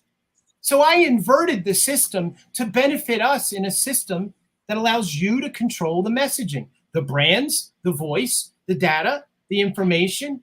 What else you want? Your little dog too? We got that. I mean, that's a Wizard of Oz joke. And that's all I'm saying. I know my energy's hot, but that's the only way to get through here. Okay, you don't hear this every day. I'm not going to be polite about this. I don't need you to like me to do this. No, Joe, I love your enthusiasm. I absolutely love that. Okay, You don't come as harsh to me at all. It's just thank you. I appreciate it. And that was my act. That was my Shakespearean. That was my Shakespearean role play. Who's talking in the background? Yeah, I don't have any charger for my phone. Oh, I'm sorry. I'm sorry, guys. Oh, Michael, this is a fabulous movie, brother. I don't think I've ever worked this hard. This is a good one. I think that's a compliment for us. And you know, it was also very interesting when you brought up Tide. You know, there are products like Tide have chemicals where you said, you know, then there's biology. You know, so things that are in commercials are harming our biology. They actually, you know, screw up the hormonal system in kids. They screw up the brain. So that's what I mean. I think those of us who have been giving you a hard time are concerned that companies like that are still going to have a platform on your platform. And I think that's probably what you've had the hardest time about with some of us here. But I appreciate what you're saying. I do. I hear what you're saying. I want to ask just because Tide says it can clean clothes better doesn't mean I have to identify it that way. See, I might like borax better because it does the job, meaning children are getting their brain from a cereal box. Oops. Yeah. Yep. Yeah. Asmi. The neighbor, I'm too loud.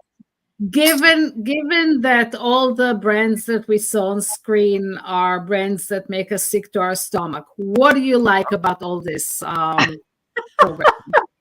Well, what I was going to say in regards to, I'm serious. It's a good question. What I was going to say in regards to that thought process and period, the heated debate or conversation that went on around it.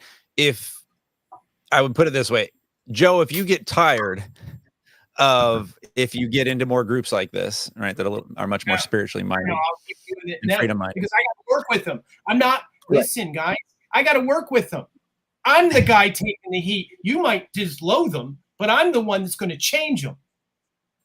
All right. So you choose your side. Listen, it's okay. Be your popular.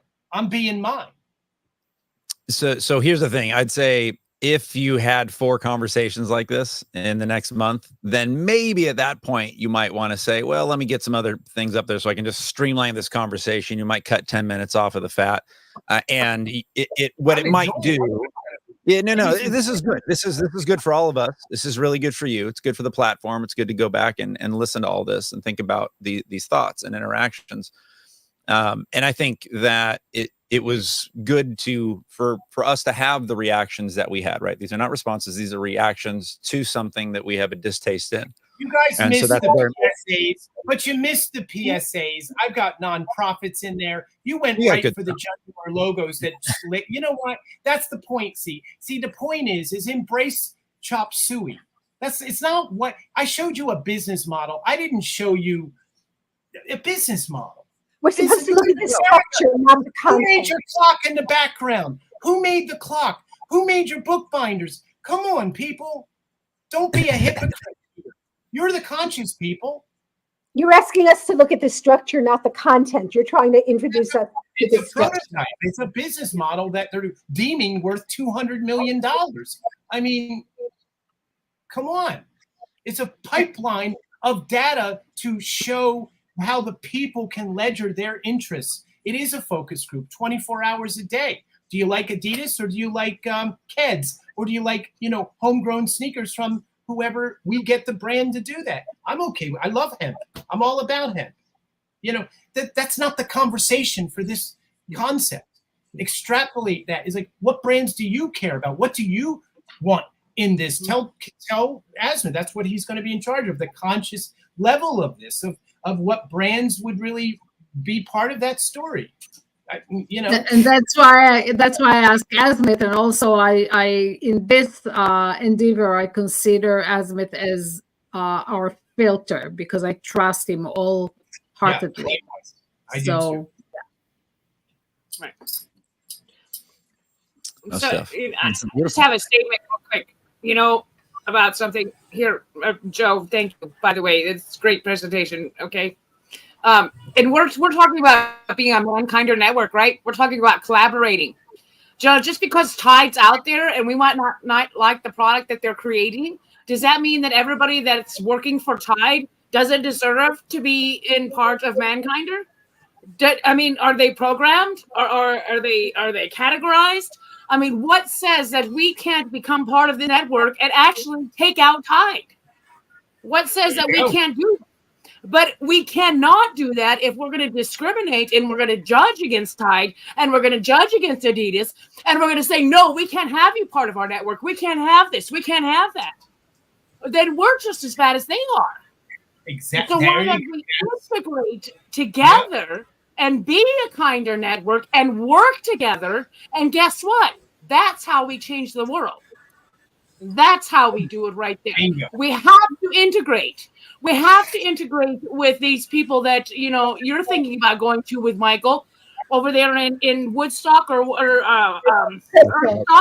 We need to integrate with them. We need to integrate with the businesses, okay? The conscious businesses. Just like he was saying, he's working with a doctor with the WHO. Okay, he's going back to do with that. But you know what? He's working with that doctor because there's got to be something good about that doctor. We're good people. Of course we are. But if we judge everybody and we're judging them just because they Tied over here, or this person over here, or that person over there, then what the heck are we? Are we even better than they are? Just something for us to think about. We have to be better. We have to collaborate better. We have to think better of ourselves. We're perfect exactly the way we are. Whether we say our words, whether we don't say our words, we are perfect. The world is perfect. It is amazing. Let's work together and bring this crime and LA together so we don't have to worry about this stuff anymore, folks. Simple. It's going to be a process. Don't get me wrong. We're going to have crime and LA. We're going to have garbage out there. It's going to be a process because it doesn't happen overnight. But it can happen overnight if we allow it to happen overnight. Just, I know I'm getting a little fired up, but it's the truth. You're absolutely right. It's a stretch for many of us, but you're absolutely right. What I want to make sure, though, is that these companies are not making money out of us and out of Popology. They're going to be making money anyway, so now let's get a piece of the pie. Because once we get a piece of that pie, they're making money right now. It doesn't matter what we do. We're not doing anything. They're making money. They are making money on us so much right now, Ori. It would drive you crazy. It drives me crazy because I can understand this blockchain stuff. I know what's going on with them. I know how much money they're making. And it gets my goat so bad. It gets my goat. And I want to keep that for social media. It's right. It's true for social media. It's not true for products. But we bring that pride together. It is true for products because every time we look at a product, they're making money on us. Every time we look at a product, they make money on us. They have people going into the grocery stores, taking pictures of products. They make money on that data. They're processing that data. They are making money on us walking down the dang street, honey, because they're processing our data. Okay, and that's the conversation. Right. That's okay, the it's a no-brainer. No! They're making money on us on our Social Security cards, on our birth certificates. They're making money on so much stuff. Yeah. It would drive you crazy. It drives me crazy. Thank It you, is. Joe, for bringing this to people's attention, because this is something that's been driving me nuts for a long time. Just because I don't talk about it doesn't mean I don't know it exists. Okay, so they're doing this. So why not get us a piece of that pot? Because then we can take our money and take those guys out of the situation. Because then we are the leg holders. We're the stronghold. The people who are conscious candy. Sorry, so can I got a little fired up. so I make down, it. but I'll I'm end in serious. happy. Let me just end Thank in you. a happy premise. No, it's awesome, Angela. That was incredible and beautiful and on point. And I guess I want to just. Here's the best part. We've got a canvas here. Okay, we're not the arbiters to tell people what their paintbrush and colors should be. Just be you. Add your tapestry. It will be okay. And when you are walking in the light, you will rise to the light. But you're being in the dark if you are battling the story and you're getting nowhere. You're getting, that's what they want. So get in the ring, make the best voice of your popular. That's the low-hanging fruit part. It's automated. It ain't going to cost you anything. In fact, we pay you because the data is that valuable. So that's all. Just don't apprehensive of tech and all that. You can go there if you want to. If you say you can't, you won't, and you'll be right. And I just want. We got it. Listen, and I want to honor the conscious energy of the group. But I also want to call you out is incredible hypocrisy. This is why it loathes me to participate in this type of mantraism. Because I need you, if you're with me on this, if you get this conversation that Angela said and what Michael's bringing voice to, and what Asmith has been he's the guy that's going to be my spokesman to keep me out of trouble because he's so conscious and balanced. And I'm supposed to mix it up so that it gets, but the point is we can do this in such an exciting way that creates inspiration and love affairs with our community. That's what this is about. Let them pay for the right stuff in the beginning. And that's it. It's not that complicated. It's just automation, participation, and liberation. And they've been monetizing us the second we were born. Every single bit of our life. Even before, yeah. Money. Okay. And even after we die. As we are wrapping up, what's the next step? I understand the beta is not out yet, right? The beta will be out soon, probably. We're still raising the money. So that's coming soon. Keep your fingers peeled. Sign up at popologist.org. And then the other thing is just spread the word and the curiosity and keep the conversation going. And the bigger thing is that when we get this going, look up Global Constitutional Preamble and let's figure out when the global government happens, what is the Bill of Rights we operate under? That's the real one. Okay. Yeah. So with that, guys, I do have to be a husband now and check in. Thank you. So I thank you so much. And Michael, I Thank did you. not expect. Well, I did a little bit. God gave me a little download of saying what to lead with, and I think it went. I can't wait to see this in a movie theater. Yes, I agree wholeheartedly. Thank you, Joe. Wholeheartedly agree. Yes, it is in a movie theater already. I see it. No, we're going to play ourselves, friends. That's right. Mm-hmm. That's right. And I just want to say, Joe, that when you said you're loath to have these kind of conversations, but in a way, I know there was a lot of time and energy spent here, but going through all of the reservations and all of the helps us get to a clearer place of understanding and getting this. Exactly. So, and I'm down with it. I'm okay with that. Very much so. There's some conscious brands there, believe it or not. You didn't see them because they didn't jump out at you, but there are. But Asmith, help me, incorporate obviously it's a big bank to do this. But guys, we're selling this to Wall Street to get us the money. Wow. Okay, and it's going to be okay. Okay, I promise you. enjoy. It's kind of like a Trojan horse.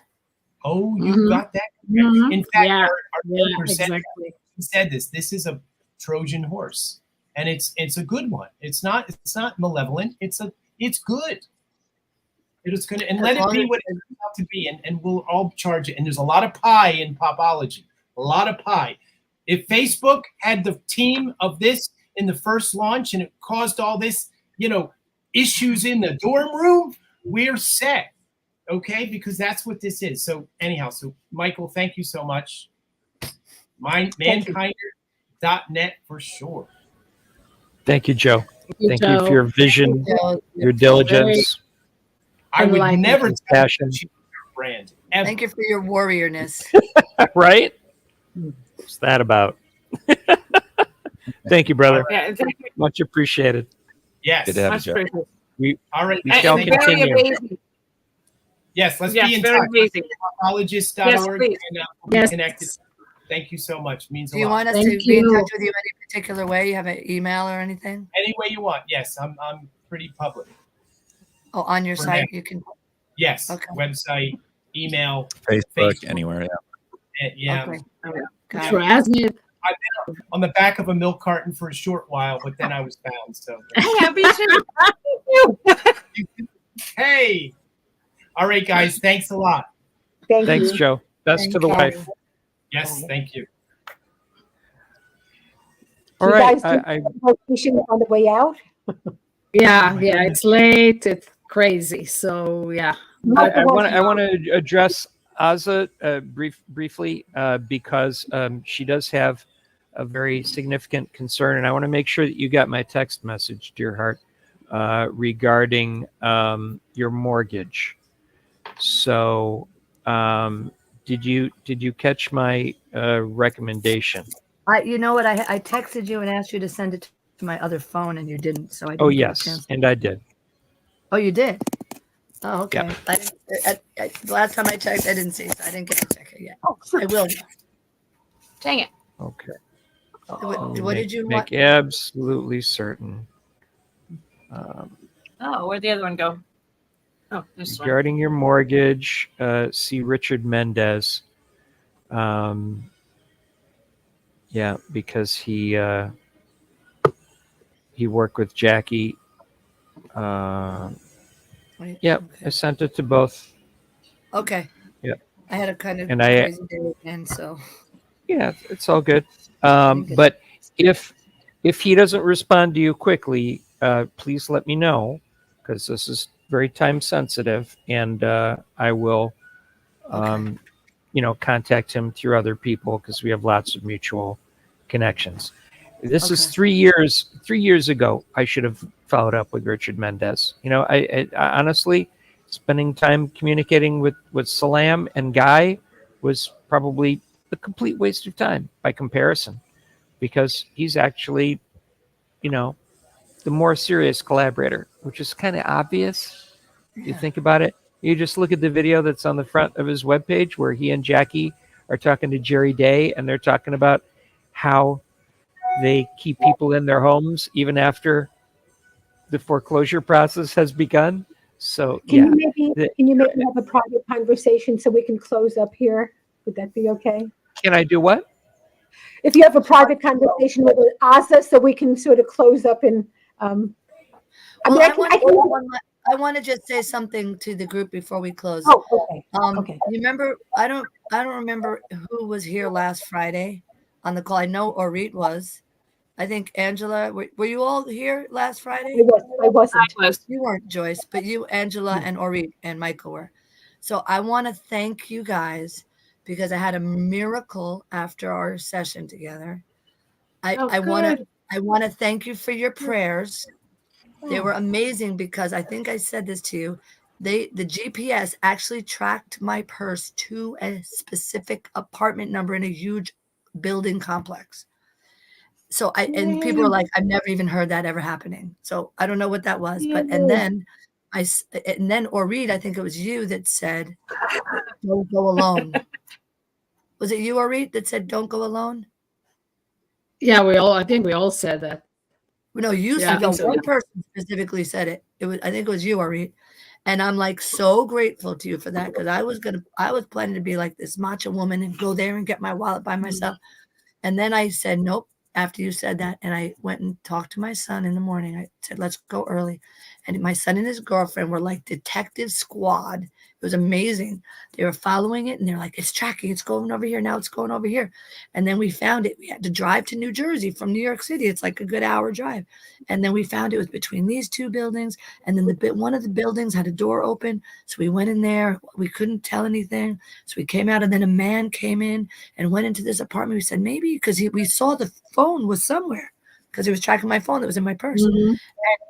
And so then we rang it, and it was in the apartment. It was ringing in the apartment. They were busted. We got it. But the purse wasn't there.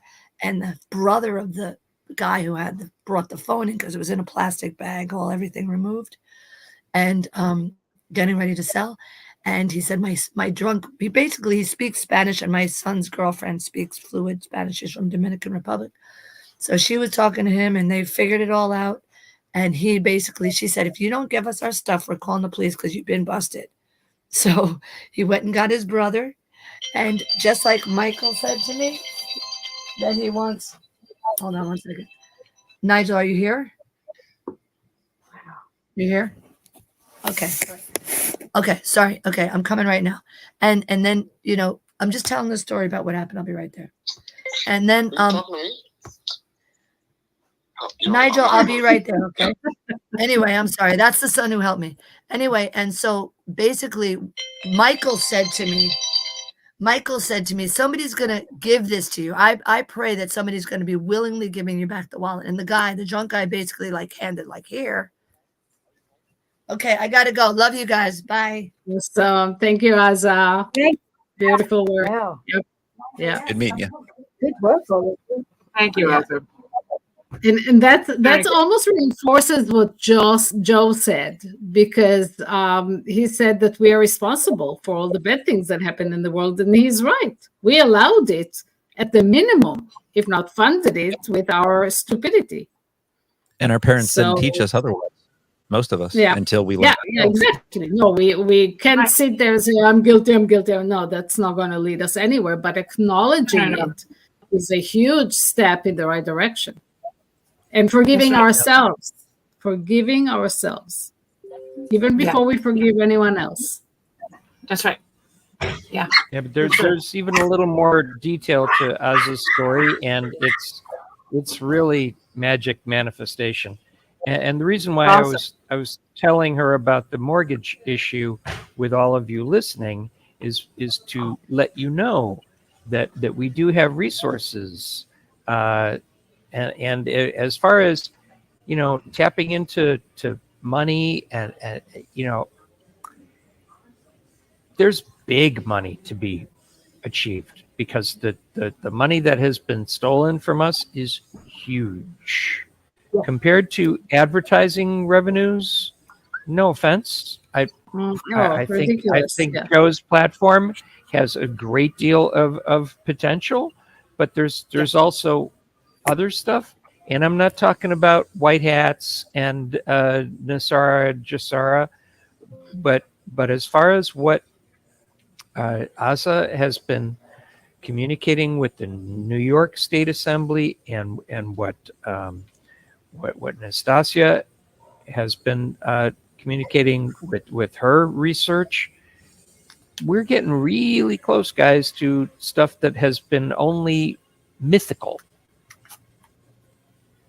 to most people. We're getting this money back. We're getting this money back. For sure.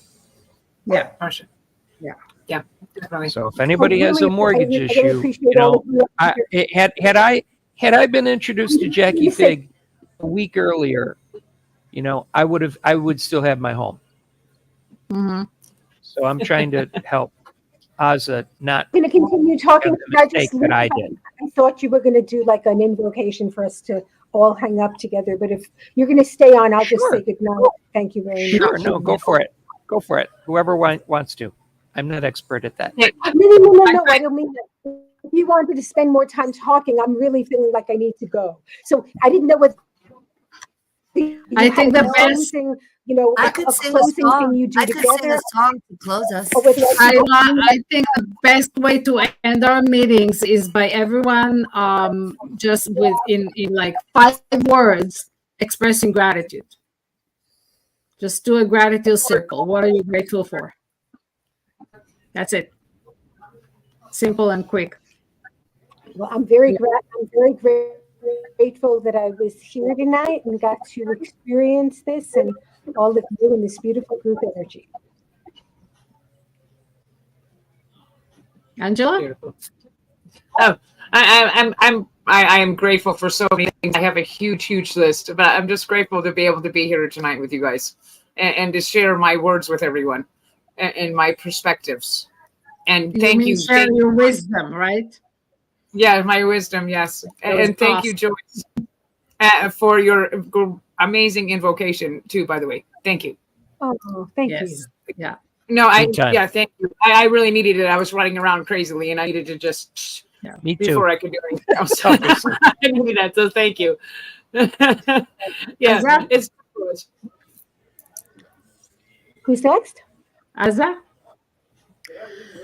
Oh my gosh. Well, I'm just grateful for my rebounding and the people in my life that are assisting me in my rebounding right now, because it seems like there's just a force that's throwing things at me, and I'm just having to, because I'm standing up and having my voice, and sometimes having your voice is met with resistance.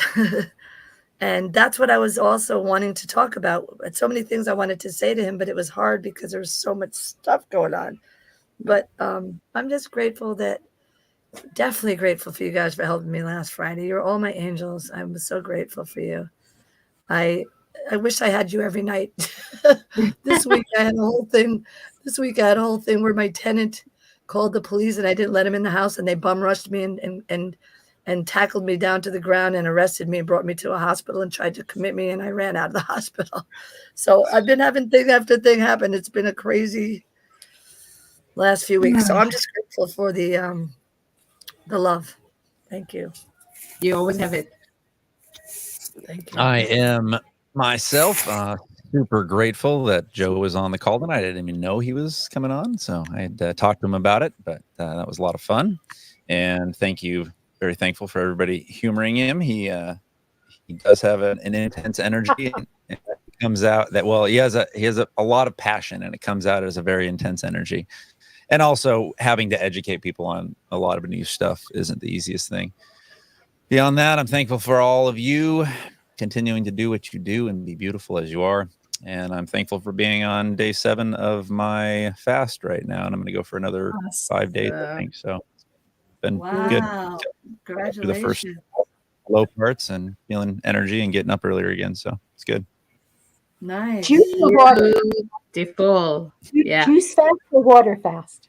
I'm doing a master cleanse. I know we're not supposed to share Oh, yeah, we're not supposed to talk about our fast. We're just supposed to do our spiritual work. But yeah, that was why I was there, not there last Friday.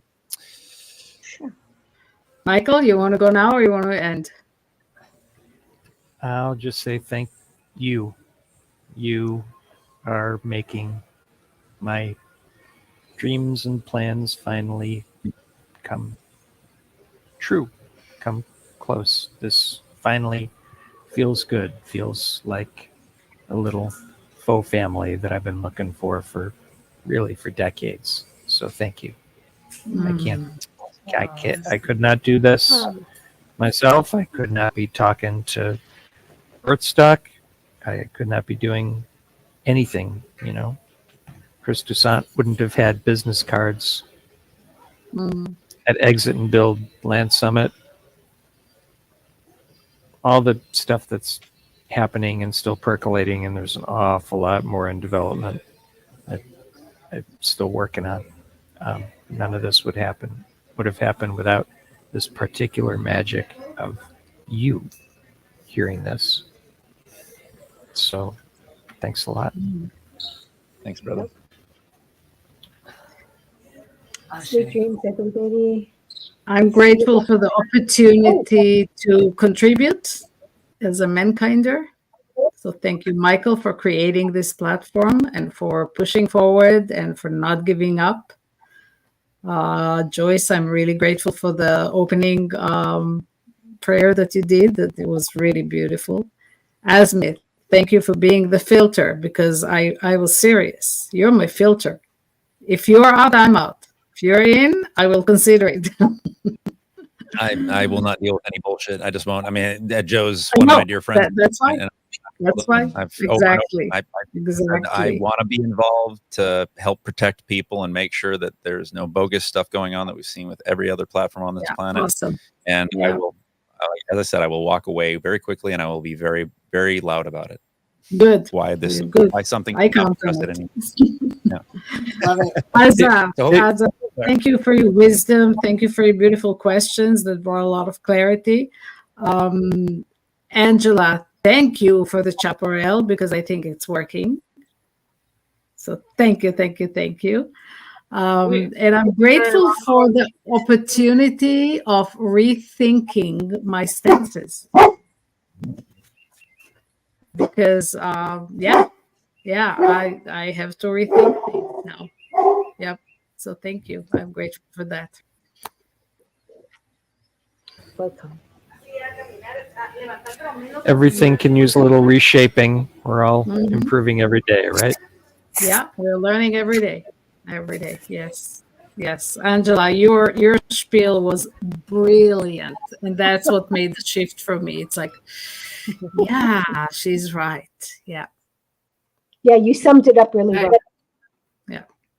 Thank you. I appreciate that. And you did it really well. You did it like a knife, like cutting through the BS, And it was so funny because throughout the whole time he was presenting, you were muted, but you were so expressive. Your face is like doing all these things. So finally you burst out with all that. I was like, what is she saying? It was awesome. Yeah. So thanks to Steve, who's been watching all this, and thanks to Steve for introducing us to Angela and hanging in there, just watching in through the YouTube and typing at us occasionally. Thanks, buddy. Yeah. I appreciate that.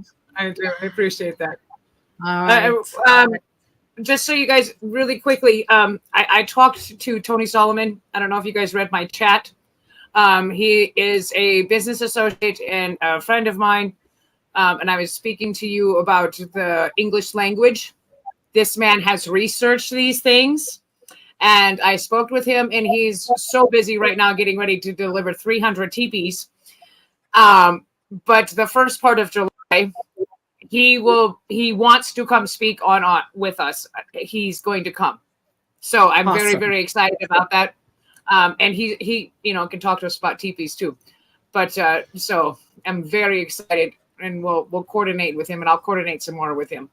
And if anybody knows anybody that wants to go to Canada and make about $20,000 skinning teepee pools, he needs help. Doing what? Skinning teepee pools. He has 300 already cut. Huh? Teepees? Removing the bark. Removing the bark of trees to create teepee poles. Sorry, let me explain that a little bit better. To make a pole for the teepee. To make poles. Got it. Yeah. He makes teepees. He does Muckwa teepees out of British Columbia, Canada. He creates all the poles for them. He does all the sewing for them, and he hires crews to do that, to help with that. He invited me to go up there to Canada. However, I'm creating my wellness center here, and I'm doing things here. And I can't be in two places at one time. Canada would be great. 72 degrees. It's 110. But, not quite yet. I can't quite do that yet. I mean, I need to finish creating what I'm doing here. So, but I'm just throwing that out there, in case anybody knows anybody that can be a self-starter, self-motivator. They should probably drive in. The town's about 15 miles away. They have a trailer. He's got a trailer you can stay in, campsite, stuff like that. So it'd be, skinning logs all day long. You can make some really good money at it. How much time does he need to do this? How much time does he have to do this? Well, he lives in Canada, so he only has the summer. You can't skin logs in the wintertime. You know, the time's right now. It's a few months worth of work. I'm just trying to think of somebody to do it. So it's a few months, it's a couple months worth of work. Yeah, Well, definitely thanks a couple months. I'm going to go. Thanks a lot. Yeah, Bye. me too. Thank you. Okay, So, yeah. Love you. I'm just throwing Thank out there. He asked me to. So, and you know, you guys are all pretty self-motivators. And I have a lot of confidence in every one of you, and a lot of respect in every one of you that you wouldn't send somebody up there who couldn't do a job like that. So, or at least didn't have the skills to learn how to do the job like that. So, yeah. Yeah, that's why I'm not going to volunteer. Good night. It's a lot of work. It's a lot of work. Good night. See you Sunday. Love, See you love, Sunday. Blessings. Later. Bye. Thank you, Asma. By the way, thank you very much. I saw you for bringing you had a Joe, blast for with having that. Joe as your friend. That was awesome. I had a blast. It was so much fun. I understood everything. It was so great. He has a similar Yeah. fired up energy as you for sure. And are you from the East Coast or where are you from? I'm originally from South Dakota. Okay. Yeah, you have a very East Coast vibe to you. So I do. that's I why you really both do. resonate well. Yeah, but you sound like you have an accent from another country. I do. I do. Yes. Where are you from originally? Originally from South Dakota. I'm not joking, Asa. I'm Are you originally from serious? South You sound Dakota. like you have an accent from another country. Swedish or Italian? Yes. Yes. Yes. You do have. I am detecting a little accent, right? I do have an accent, yes, and it comes out just strong at different times. My accent came out 5 years ago when I figured out how to love myself. When I truly loved myself and I accepted me for me, my accent just started. My whole voice and everything changed. So you're saying you didn't grow up in another country and as a child? I did not. I That's did so not grow up funny. in another country. You definitely hear Right. like an accent from another country, yeah. Right. It's natural. Yeah. That's interesting. Ah. When you get to meet me in person, you'll realize that my voice changes and things about me change because I'm a channel as well. So I channel a lot of things through. Okay. So it's just, I don't know how else to I can't explain it. It's just me. I get it. So- I was actually, Michael and I were just talking about that thing where you are like a channel and how things just come through you. Yeah. I was Yes, telling him they how do. when I dance, I feel like I'm being danced. I'm not dancing. I'm being danced. The You are. energy's Yeah. coming Yeah. through me. Yeah. Yeah. Yeah. And that happens to me too sometimes. A lot of times actually, I'm just like, okay. And I'm just open, Right. Messages will come through if I'm doing certain things and people are Yes. like, okay, well, why are you talking cryptic? And I'm like, that's all the information I got. I'm sorry. That's it. That's it. That's all they're giving me. Yeah. I don't know what else to tell you, man. It's not me. That's all I It's got. not me. It's Why not you me. say, You why am figure I? it out. You're You asking me. figure it out. Don't ask me. Yeah, I'm like, hey, they're not, you get this blank and that's it. That's all you get. And they're like, okay. I'm like, that's for you to figure out. Now, I've been around the block. I've been around the world. I've done a few things. This isn't my first lifetime on this planet. I've been here a long time. So, when somebody asks me a question, I could usually kind of help them decipher things and work through, what they're asking and what they're talking about. Because I have been around a little bit, but that's for them. When they're asking the question and they get an answer, that's for them to determine what it is. Here you go, man. Yeah, yeah. So, it's just this. I am so thankful that you found purse and your phone and everything you got turned back to you. I'm so thankful for that. That is amazing. It's just amazing because it's almost like spirit is like throwing things at me and then picking me up and throwing things at me and picking me up. It's like, look, see, you can throw yourself in. Don't be scared. We'll pick you back up. That's right. That's exactly what Spirit's doing. Yeah, I'm getting this big lesson. Exactly what it's doing. Yeah, and I feel like a lot of it is getting ready to push me into my next version of me, like letting go of this whole thing that I'm doing right now and taking it up to the next level. I agree wholeheartedly. It is pushing you to do that. It is pushing you for self-love. okay, for our ascension, for the reunion of the souls. And, it's all good. Everything's good. There's no bad out there. Nothing that anybody's doing is bad at all. It's all good, no matter what it is, because we're perfect It's all just the part way of we the are. evolution. It's all part of exactly what's supposed to be happening as part of the evolution. It's a That's right, balance, it is. always trying to find itself. But it's just a very. It feels like things are heating up now. I'm getting this sense that things are just heating up a lot right now, more than ever. I'm sorry. I don't mean to interrupt you, but yes, you are absolutely correct. The way the energy shifted of the planets, all 6 planets just aligned here recently. We have all that energy going on. We have the new moon energy going on. We have all these solar storms going on. We have everybody raising their consciousness, everybody giving themselves more self-love. We're getting rid of the programming, we're all of that stuff. And guess what, honey? Hang on for the ride, because it's going to be a doozy. It's a lot of fun. Okay, it's a doozy. Let me tell you what, it's a doozy. And you'll get hurt more if you try to control it. You have to just go. Yeah, you can't control it. Just let it go. Let it go. Let it go. Just, it is a new moon, everyone. Just so you know, new moon tonight. So if you got any plants to plant, I know Asmus is planting them all the time. I'm gonna put a tree in the yard myself, even though it's dark out, because it's so cool outside right now. But it's a new moon, so manifestation is here. The best time to plant is on the new moon? Yes.